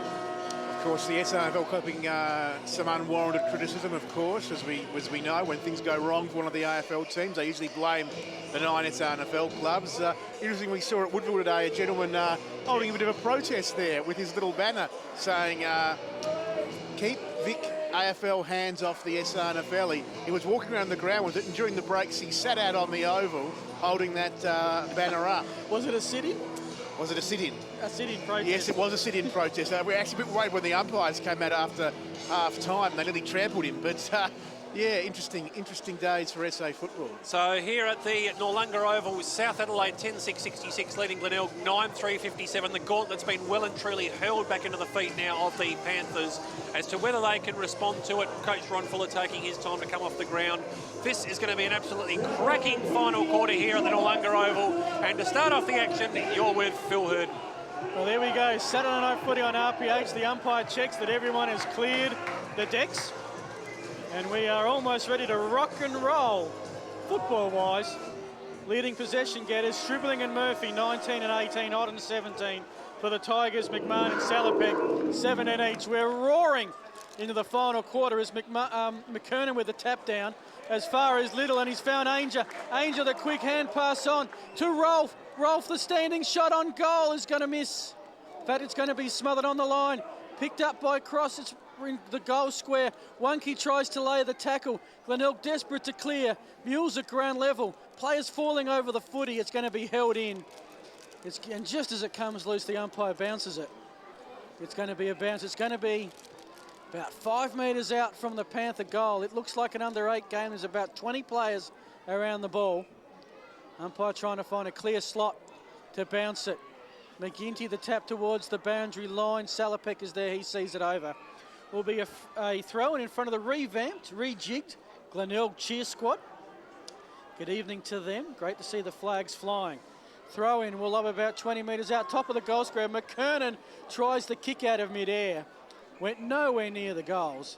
Ends up back with the cheer squad, who thankfully hand passed the ball right back to the boundary umpire.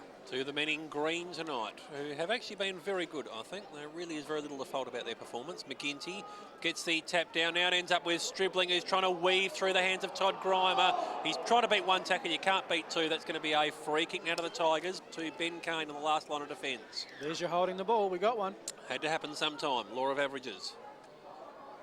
As we know, statistics don't lie 108% of the time. Ben Kane brings it out towards the outer side of the ground. Just putting patient football now, the Tigers. Next in the line was supposed to be Kennedy. He slipped over at the wrong moment. McKernan didn't. McKernan keeps his feet, kicks it up long and towards the attacking zone. Another Glenelg player's gone down behind play, slipping over. Todd Grimer relieving, kicks it across the defensive half. He's looking at there for Kirk. Bearing down upon him is One Key, not exactly the purest foot race. Interesting outside kick from Chad Corns on the outside of the boot. He was looking out there for Mules. Beats him over the boundary line, and we're going to have a throw-in. About to come spinning back into play. Underneath or between the light towers, slightly on the South Adelaide side of the centre. Little gets the handball out. South Adelaide try to win the clearance. It's going to be a throw, and that will be a free kick there to the Tigers. Salopek, I think. Salopek's with the footy. Long kick towards Armfield. Goes to the back of the pack. It's a race for the ball. Carey versus Hitchcock. Both teams run over the top of it. Armfield there. In fact, it's going to be a free kick to Carey. Taken off the ball, says the umpire. So in front of McCarr there. She's thankfully all there. Keep an eye on it. Carey's got it. Gets around Hitchcock. Kicks it down only as far as I think Alex Grummer puts it on a long boot. Kennedy coming to force pressure on McLeod, who takes the mark anyway. Stands his ground. Kicks it back from whence he came, and that's a dead set shocker. What was that, John Nankerville? A Smithfield station sponsor crash clanger. Straight down to Ty Allen, who kicks it to Ruwald, who's marked inside 50. This to make it the closest margin to the first quarter. In fact, he's kicked it on to McMahon, who's all by himself. He's marked. Actually, no, he's not. Well, lucky there for the Bays, for South Adelaide, should I say. I was going to say, if that had gone through, that marking would have been another station-sponsored Smithfield crash clanger at this stage of the game to have a guy like McMahon 25-metre penalty, that's why it wasn't done. So I think this is Ruwald who's got the ball back. 25 out, straight in front, and he has yanked it. Now, we're not talking the Yankee Little Tigers, we're talking a missed kick behind Glenelg. 9-4-58. Pretty accurate tonight for one of the most accurate teams in the comp, but trailing the Panthers 10-6-66. Battle of Hastings. Margin back to 8 points. Ball comes back into play now for the Panthers, taking it at half-back grandstand side as Daniel. Daniel chipping over the top. He sets Little a hell of a task, and Salopek came straight over the top. Getting the handball away there was the big fella in McGinnity, so it's the advantage of Hitchcock, and Hitchcock has coughed it straight up towards the Panthers in the defensive goal square. Glenelg manning up really well here, though. This is going to be tough to try and isolate anyone. The only real free player is McKernan there for Murphy. Murphy keeps it on the scoreboard side of the ground. Gets a good, strong mark out there on the outer side from Talia. Talia keeping it on that side of the ground. He's looking for Otten, who's faded out of the contest a little bit in the second half. Delivers further afield by foot. He's looking for a mark out there from Ainger, who has also faded out considerably in the second half, John Nankerville. Having said that, Otten not getting as much of the footy as he did in the first half, but he's still doing a very nice job on Chad Corns. Coming into this round, only 2 of the 29 games where a team has trailed by 6 points have they got up to win. On both occasions, it was the Tigers. Roosters did it earlier today, but Tigers are the masters of it. As Daniel with a kick inside 50. Comes down to, well, Chad Corns got the hand pass from the Tiger Lions. He's got a runner in the middle. The Glenelg are off. Here comes the hand pass to McMahon. Runs to 50. Kicks long from 50 with a goal. He's missed. I thought the way the goal umpire hit the post. The thick padding save of the day for the Panthers. And Glenelg go to 9-5-59, South 10-6-66. McLeod receives the kick in right underneath the scoreboard. Not his greatest disposal. It was straight to the advantage of Lions. That's the Glenelg variety. He's wrapped up in a tackle about 75 metres out from the Glenelg goal. Umpire Manicus comes in to throw it up. Little gets the clearance away. Good work in there from McGinnity. Now the ball's going to end up with Lyons just about at centre-half forward. Now it's punched away from him by the Panthers. Stribling was taken high and dispossessed. Now it's going to be with Hitchcock. Hitchcock has a flying shot. Oh, mark taken right in front. That's by Kirkby, I reckon. Rory Kirkby at the top of the goal square. He just lost his South Adelaide opponent for a split second, and that was enough to get a free purchase on it. This to bring the margin back to the narrowest possible. Kicks on its way, straight over the netting. That'll be fun trying to find that in the dark. And the margin is back to 1 behind. South Adelaide 10-6, 66. Glenelg 10-5, 65. We've gone 7 minutes gone in this final term. Can Glenelg do it from here and really run over the top? It's amazing, given what we're saying at half-time, but look, they will do it from here, I feel. I think they seem to have found that spark, and they're playing the much better football. South have stopped since about the midpoint of that third term, and again, Kirkby, just a presence up forward for Glenelg, kicking another goal, bringing them within less than a kick. Plenty of football still to be played. The big test for the Panthers from here. 7 goals to 2 since the half-time break. The Panthers are noted for their second half fade-outs, the Tigers for their final quarter revivals, and it's running to script, but South still have the lead by 1 point, as in the middle. The ball doesn't clear. Umpire will take it. Glenelg with a win can stay in touch with the top 4. South with a win can open 5th spot right up. McLeod, the kick partially smothered. Cross with a good hand pass back to McLeod. Same high kick, this one not smothered, but it's Otten, has marked in front of Corns. Otten, the dainty kick towards Horn in the pocket. Grimer, oh, did he collect him late? This Grimer is pleading the case. Is umpire bringing the book out? He is. He's asking for the number. Grimer's not turning around. He's being reported. Second time this year for Todd Grimer. Already missed a game earlier this season. You've got to admire his enthusiasm for the contest, boys, but Toddy Grimer has just got to curb that little bit of his game. Well, here's the other thing. With a report comes a 50. And with a 50 comes a shot on the goal line. And this to extend South's margin. So, a big stage of the game. South needed something to break the momentum. As we're just waiting for the player to line up. The man's on the mark. Horn's got it now. Top of the goal square. Slots it through. South a much needed one. Their 11th one. They go to 11-6, 72. South 10-5, 65. 7 points the margin. 9 points gone.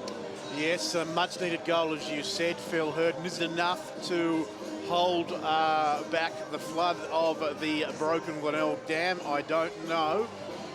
You feel for Grimer because, as I think you said, Chris Kendall, he is an enthusiastic player, goes at everything like a bull at a gate. But on that occasion, he went rather late and has been reported. The 50-metre penalty resulting in a Panthers goal. He'll be up in front of the tribunal again on the week on Tuesday night. Given his record in his history in front of the tribunal in his 4 years in the competition, you'd think he may be missing for the Bays in future weeks. If he's found guilty, he certainly will be, as the umpires just had to replace the football, which is somewhat flat. Andrew Horn must have kicked it right out of the park just about and flattened it. South Adelaide are going to get the clearance now through Thoulis. Thoulis looks to go long and deep into attack, well cut off by Corns. And it's going to be 25. Yep, Angel was all over him then. That's just silly stuff from Angel, really is. Corns wheels around. He's looking for a mark from Kane on grandstand wing of the Ben variety. Jordan McMahon is the next in the chain. McMahon 65 metres out, lovely pass. Beautiful pass out there to Cameron Hitchcock, who off the top of my head has had about 11 or 12 disposals at absolute most tonight, Phil Hurden. 7, Chris. Yeah. You're slipping. Yeah, that was poor form on my part. Feel like Kim Hughes. Mind you, the stats are about 6 minutes behind, so you might be right. He might have been busy in the last 5 minutes, but we are with Cameron Hitchcock, looking to bring the margin back to the minor score. Kicks on its way from Hitchcock. That's swinging back. It's swinging back perfectly too. There is the goal, and that is Cameron Hitchcock's second. As now we see the Glenelg cheer squad are starting to get a bit of voice here in the grandstand about time. 11-5-71, South Adelaide, 11-6-72. 11 gone into this fourth term, and it's almost like they're trying to incite the South people, John. It is. The South fans are wry grin on their face, but they know they are in some trouble. Hitchcock may have only had 8 touches, but he's kicked 2 important goals tonight, and his finishing on that occasion important in what is a very tight finish. Chris, you are spot on. The stats have updated. He's had 10, including, of course, the 2 goals from the middle. Ira has it. He's tackled. Ball spills free to Sandry in the middle. On to Horn. Quick kick off the boot. We'll lob it about 50. McMahon, man in front, takes the mark. Glenelg, the 2 times South have scored a goal in this half. Glenelg have responded in a minute, as they did then. Kennedy on Sandry manages to run towards the boundary, kick it up forward. Couldn't take the mark, was paid the free. It will go the way of Kirkby, and gee, hasn't he stepped up in the second half? While Grab was arguing with the umpire, Kirkby played on, and the Tigers are in front. Now, I'm not so sure about that. The umpire was discussing with Crab the free. Kirkby just ran off and kicked the goal. Do you stop play when that happens? Comment, John Nankerville. Well, that's an interesting one. We've seen it happen before. I guess the Kirkby thought he had every right to play on. The umpire didn't bring him back. Some would say perhaps he should have stopped play. I agree with you, Phil. I'm not too sure about it myself, but the result is a goal to Kirkby, and the Tigers are in front by 5 points. For the first time all night too, boys. This centre clearance is going to be critical for South Adelaide. It's going to be a free kick, and that's going to go to the Panthers from Little. Chips it out wide. Gets the mark from McKernan. McKernan, a precision pass. Looking for his Crows teammate Otten has punched away from him. We're going to have a throw in. For those at the ground in your cars, I'm going to call on you in a second, so just get prepared for a bit of a challenge. Those of you listening to us in your cars here at the ground, ball's about to come spinning back into play. McKernan gets the punch down and it goes over the boundary line. Just for a quick rating survey, for those of you listening in your cars, give us a flash of your lights here at the ground, folks. Oh, heavens above, they're lighting up like a Christmas tree. Yes. Thanks, folks. Good to know there's plenty of you out here. My goodness, Phil Hurden. That certainly lit up the ground very quickly. Certainly did. Suddenly I feel nervous. There's listeners. Yeah. I don't want to play anymore. As it's a free kick, and McKernan, you think he's going to be a key man. Gee, you hope South don't lose by less than 5 points today. McKernan, long kick to the forward pocket. 2 Glenelg players flew, and umpires found a free, and Wonky has it inside 50. Right in front of the car that flashed the most lights, by the way. He flashed about 5 times. And again, yes. I'm not sure if he's... We can see you. We can indeed. Now, Wonky's going to have the shot.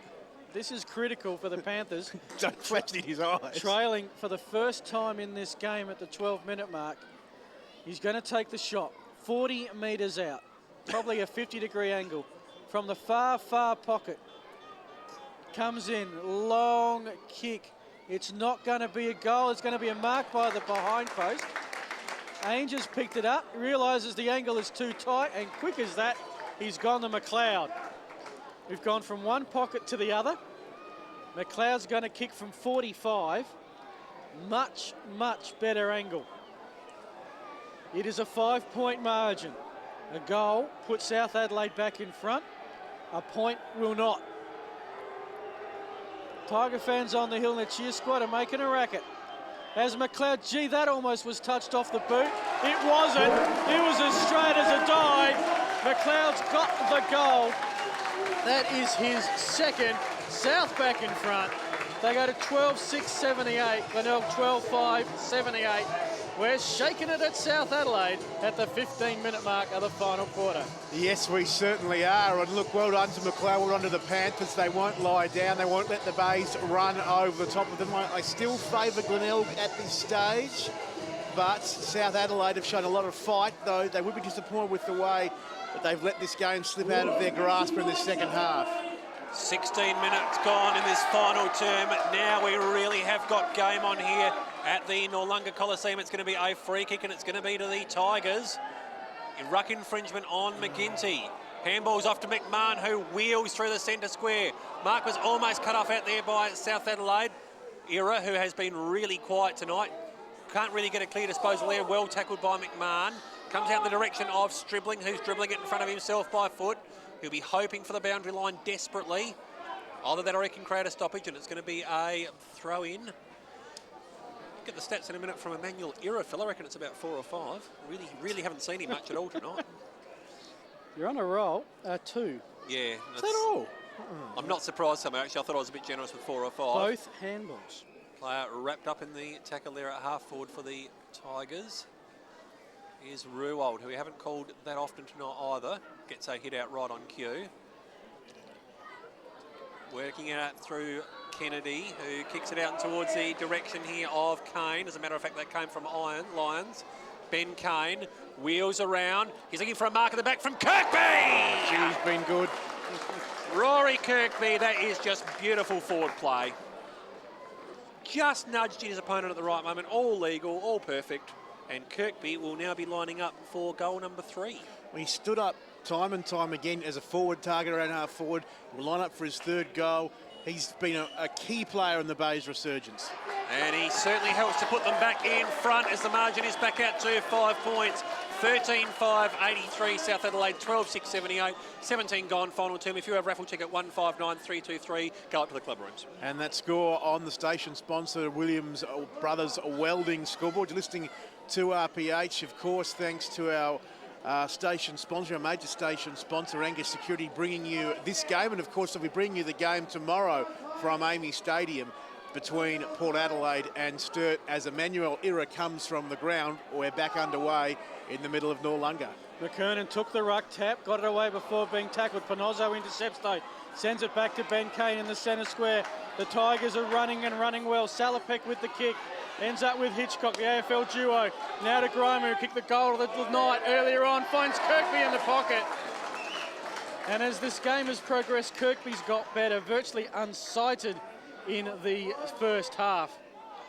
Wasn't Robinson Caruso there. We are right behind this kick. It's actually where people used to kick for $1,000. And this to give Glenelg their biggest lead. They lead by 5. Was that every day? Or no, just once at 3/4 time. I'll tell you what, give the man the money! Kirkby's kicked it. Glenelg got their 14th, 14-5-89. South 12-6-78. 11 points the margin, 19 gone. The gauntlet right now thrown at the Panthers.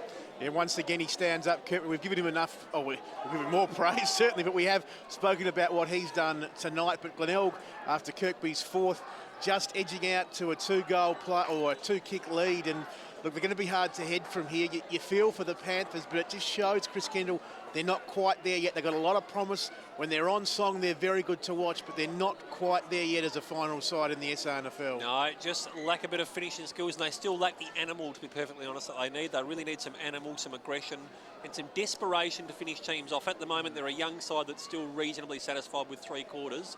That is fine, but you're not going to win too many games of football with that. Little gets it away at the stoppage to Cross, who goes up towards true centre half forward. Mark almost taken out there by the Tigers. Little goes back in again. It's cut off by McMahon, who's really come into the game in this second half. Kirk goes back in the 1-2 to McMahon. Chips it on the outer side of the ground where he's got a player moving into space in the form of Ruold. Jumping up and down on the mark like they're playing My Sharona is Lions. Good mark taken out there by Strickland to cut it off. He's getting the afterburners on. He knows he has to move, and he has to move fast. He was looking out there for a mark from Ainger. Now South Adelaide have got some numbers. Coming out of the top there was the player in Otten getting the handball. Heard the voice further afield. Can't quite get a clear disposal. Ridden into the turf there is the Glenelg player. Coming out now is Daniel, who's surely been ridden into the back there.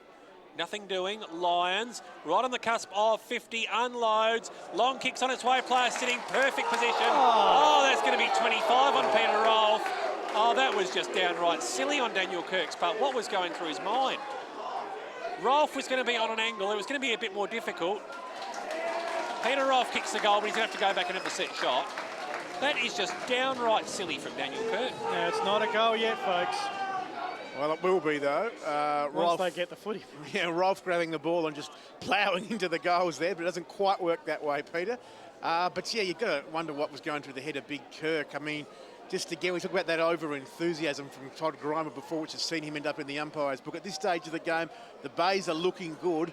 They almost had it in their keeping, but this goal to Rolfe will see the Panthers a chance again. So Rolfe looking to put this in the Colonnades car park. And I tell you what, it's a fair old kick too. The margin is now back to 5 points at the 21-minute mark of this final term. It is 14-6-84 Glenelg, 14-5-89 I should say. That is the station-sponsored Williams Brothers Welding Scoreboard, 13,684, Glenelg 14,589. Interesting that you mentioned My Sharona before, Chris. That's about the only song they haven't played on the PA system tonight, a wide array of music. But I think now we're in for a real barnstorming last 5 or 6 minutes in this final term. Credit to South. We said they're just not quite up to it yet, but they keep fighting back in. They keep finding another leg and getting back into the contest. Can the Bays hold them off? Haven't played either Tiger either, but given the opponents, you can sort of understand maybe why not. In the middle, this centre clearance is pretty critical. It's a one-goal game. Could the next goal win? 22 minutes gone. Been plenty of goals in this final quarter, 8 of them. So it's going to go a while. Too early for Glenelg to shut up shop as Allen tries to hand pass it out. We're still just on the edge of the tee saucer in the middle of the Allen Hickenbotham Oval. A 5-point footy game. McGinty, McKernan, McGinty the tap. Cross kick hits a Glenelg player in the head. Ricochets to Thulis, who's taken high on the shoulder. And Allen, in fact, it's Allen's free. Oh.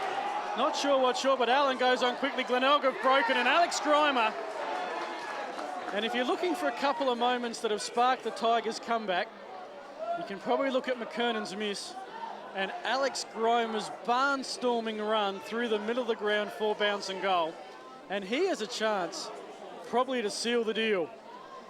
And a bit unfair on that turnover of the free too, John, because basically Glenelg, well, South defenders couldn't keep up. They couldn't. That's the way it goes sometimes. But isn't Alex Grimer proving to be a real packet for Glenelg in the last few weeks? Got his opportunity, and he's really cementing his spot on the side. From 40, sends the goal umpire scurrying. He might have just snuck it in.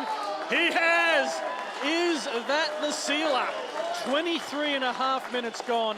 Tigers back out to an 11-point lead. They are 15-5. That's 95. Alex Grimer with 3.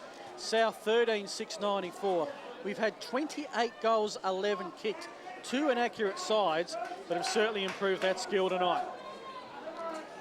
So, South Adelaide, they would really have to pull something pretty special out of 2 centre clearances, you would think, to get up from here. McKernan gets the tap down. He was looking for Stribling, who's ridden into the turf. Looking for a free kick. Nothing doing. It's going to be another ball up Glenelg side of the centre square. McKernan and McGinty. McGinty has been very good in this second half. It's going to be a free kick this time to South Adelaide. It's going to be to Josh Thulis, is it, or Horn? It's going to be the latter. So Horn, defensive side of the centre square. You've got to move it on quickly.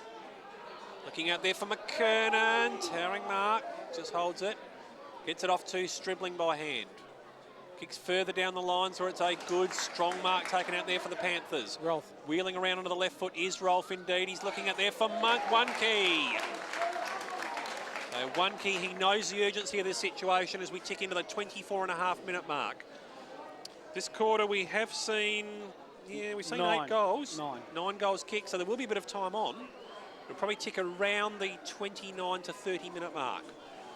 Michael One-Key comes in with a deliberate approach, kicks on its way.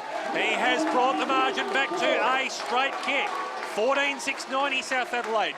Glenelg 15-5 at 95 as we tick up towards the 25-minute mark. Right on cue, John Nankerville has a fair bit of clout here at South Adelaide and he's got My Sharona going. Is this the chance for South Adelaide to get the momentum, John? Can I say one word? Draw. They've only drawn once in 208 games, boys. Once in 208 games, thank you, Chris Kendall. And it's a 5-point margin, which means Glenelg have to get a point and South have to get the win. That draw, round out 1997, South's last game at Amy Stadium. But in the middle, McKernan couldn't get the kick, got it to Thulis. South are going forward. Grimer bursts the pack. Rolf picks it up. Umpires found a free to Glenelg over the shoulder. And Grimer's cramping. Chad Corns is going to take the kick. Todd Grimer, is he cramping or is it just slow to get up with something else? One-Key, the infringer, didn't see it, but there were bodies flying everywhere. And in the end, Grimer, realising it's his ball, has got up. I've got a feeling someone's landed on a delicate part of his rear area. Well, that can't be over the shoulder then. Anyway. Grimer has it. Long, high kick towards the centre. Pack flies, thumb from behind Allen. Went to put it straight on the boot, couldn't do it. Pack descends, umpires found another free kick. This one to the Panthers, this one to Horn. Call it home, Chris. So Andrew Horn, he's just on this side of the centre square. Wheeling in and having a flying shot now is Carey. He's looking up towards the hot spot. They need a mark, they need a score of some sort, but Todd Grimer proves cool in the clinches. They're going to work it out now through the back of Panozzo.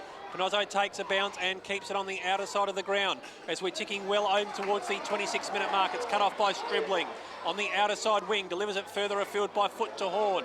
Horn chips over the top where he's got a player moving into space. It's Little. Little goes by hand. McKernan unloads deep and long in towards the attack. It's been touched. Now it sits up there for Cross, who has a flying shot. Sitting under it is Chad Corns. He'll be happy if it just goes through for a behind, you think. Soccer off the ground from one key. What? And it's going to be a throw-in. One key soccer shot hit Kirk on the legs. Ooh. If Kirk wasn't there, that might have been the miracle goal. 27.5 minutes gone. It is Glenelg by 5 points. McKernan gets the tap down. Grimer bustles his way through the pack. Well tackled by Little. They're calling for holding the ball. No prior opportunity. Surely! Oh, my goodness! Panther free. Oh, that is astonishing. It is going to be a free kick, and I reckon that is Thewlis. Josh Thewlis at the 28-minute mark. He's kicked one goal without a miss in his 8 games this season. I was watching that through the binoculars. If that was prior opportunity, I must have seen a different interpretation. No, wow. I'm 100% with you on that. And at the stage of the game, Josh Thewlis to put the game a 1-point margin for South Adelaide. He has got it. 15-6-96, Glenelg. 15-5-95. 28.5 minutes gone at the Noarlunga Oval here in RPH football. Can Glenelg get the next centre clearance and score? There is probably another 90 seconds in the game. well, 28, nearly 29 minutes ticked over. I reckon 30 at the most for this contest. South deserved to win it. Glenelg, probably you could say deserved. They both deserve to win, but for it to be decided like that, McGinty straight to McKernan, who puts it on the boot, but only as far as Mules, who's taken it. He runs to the middle, plays on quickly. McGinty open space at the centre square, has the runner. Here comes the kick inside 50, looking for Kirkby, ran off his man. It's Hitchcock actually, his kick is smothered, and Brad Crabb has smothered it out of bounds. 29.5 minutes gone, boundary throw-in. If Glenelg get a point, it's a draw. If they get a goal, they win. If neither, South win the game. Tap from McKernan. Thewlis tackled, brought to ground. Umpire says, my ball. Ball up, 20 metres out. Plenty of players around the football. Hitchcock goes in to get it. Umpire circling, says, my ball. Look how many loose men Glenelg have got across half-forward voids, and there's a turnover. The wall's up. There's 20 players inside forward 50. McKernan with a tap towards the boundary line. Murphy makes sure it's over. And out of bounds on the fall. correct decision. And it was unfortunate, but it was the correct decision. Hitchcock from the 50-metre arc. All we need now is the siren to add to the suspense. The man on the mark is 48 metres out. Hitchcock is almost in the grandstand from the boundary line. 1 point the margin. His kick's going to hit the top of the square. It's a hard ball to get. Carey takes it over. It is tied. John, you called the draw. Scores a level, Chris Kendall. Could it be the draw for the first time since 97? 30.5 minutes gone. Josh Thewlis kicks it to himself, and he's on the outer side of the ground. Beautiful tackle for Glenelg. Oh! Ty Allen, he can be the hero. Josh Thewlis kicked it to himself. He did not see Ty Allen near him. Ty Allen, all he has to do is score. We are ticking into 31 minutes, scores level here at the Noarlunga Oval. Magnificent tackle from Allen, this to ice the game with a score. Ty Allen comes in, kicks on its way, he's got the goal! He's got the goal, Glenelg fans! 31 and a half minutes gone at Noarlunga Oval. 16-6, 102 South Adelaide, 15-6, 96. There have been 13 goals kicked in this final term. There is still a little bit of time. I don't reckon it's more than 30 seconds, John Nankerville. Amazing stuff. You can't stop to draw breath in this game, that's for sure. We saw South get in front through Thoulis, and then he makes the error coming out of defence, the turnover. Allen kicks the goal. All of a sudden, the Bay's up by 6 points. What a round. 2 great games this afternoon. This one might have bettered both of them. It's in the middle. Kennedy had it, couldn't get the tackle. South are desperate, but Glenelg are going to hold it up. And in fact, Glenelg are going to get the free, and there's that man with maybe the game-winning tackle, Ty Allen. He's not going anywhere in a hurry. He strokes the beard. He wipes the football. He looks left. He looks right. He wastes time. He now kicks from the T-saucer, a long kick to the hot spot. South player there, and Taylor has taken it. He's got to go 150 metres. And that a goal is only going to tie it. South have got to move and move it fast. They go with the kick towards the wing. Thump from behind. It's a tap down. It's going to be a stoppage. Umpire says, my ball. At the bottom of that pack was crossed, but couldn't get the clearance. Every second, as we are almost at the 33-minute mark. Tap from McGinty. Thoulis has it. He's brought down by Ruwalt. It's still at Glenelg's 50-metre arc as McLeod picks it up. Chris, South a chance to go forward. He goes long and direct in towards the centre of the ground. Plenty of Tigers players out there. Grimer gets the punch down. It falls to the path of Carey, who's dispossessed. Now it's with Little running through the centre of Noarlunga Oval. Little takes a bounce. He looks to unload deep and long in towards the attacking zone. It's a mark! It's Wonke! Michael Wonke has taken a mark right in front of goal. He's chipped over the top, player in the goal square. It's a draw again. Scores are level again. 34 minutes gone here at Noarlunga Oval, and the scores are level. I reckon that was Nathan Daniel, boys. I'll tell you in a sec, guys. Scores are level. 16 goals, 6, 102 apiece. Oh my goodness. 34 minutes gone here at Noarlunga Oval, and we have got scores level, John Nankerville. This game deserves a draw. I don't think there's more of a fitting result than a draw. From the middle, McKernan with the tap, Allen with the tackle. It's a free kick to South. McKernan plays on quickly. It's inside their forward 50 arc. Cross is lurking at the bottom. Grimer got it, dropped the ball. It's in front of the Tiger cheer squad. Siren! It's a draw! At the 34-minute mark, these two sides can't be separated. I think John Nankerville got it right. It deserved a draw. South 16-6, 102. Glenelg 16-6, 102. 2 premiership points up for grabs. They're going to take 1 home each. Well, amazing finish here at Noarlunga. 34 minutes that final term lasted. It swung back and forth. We thought Glenelg was going to win it. South through Thoulis, hit the front close to the 30-minute mark. They were up by a point. A rush behind, a shot on goal from a free kick to Allen, saw the Bays in front by a goal. A late goal in proceedings there to Daniel, tying the scores with probably about 40 seconds to go. And it's a draw, the first draw of the season. And, well, it's sort of time to catch the breath now, really, isn't it, guys? As I said, it's probably a game that deserved a draw. South dominant for the first half. The Bays got them.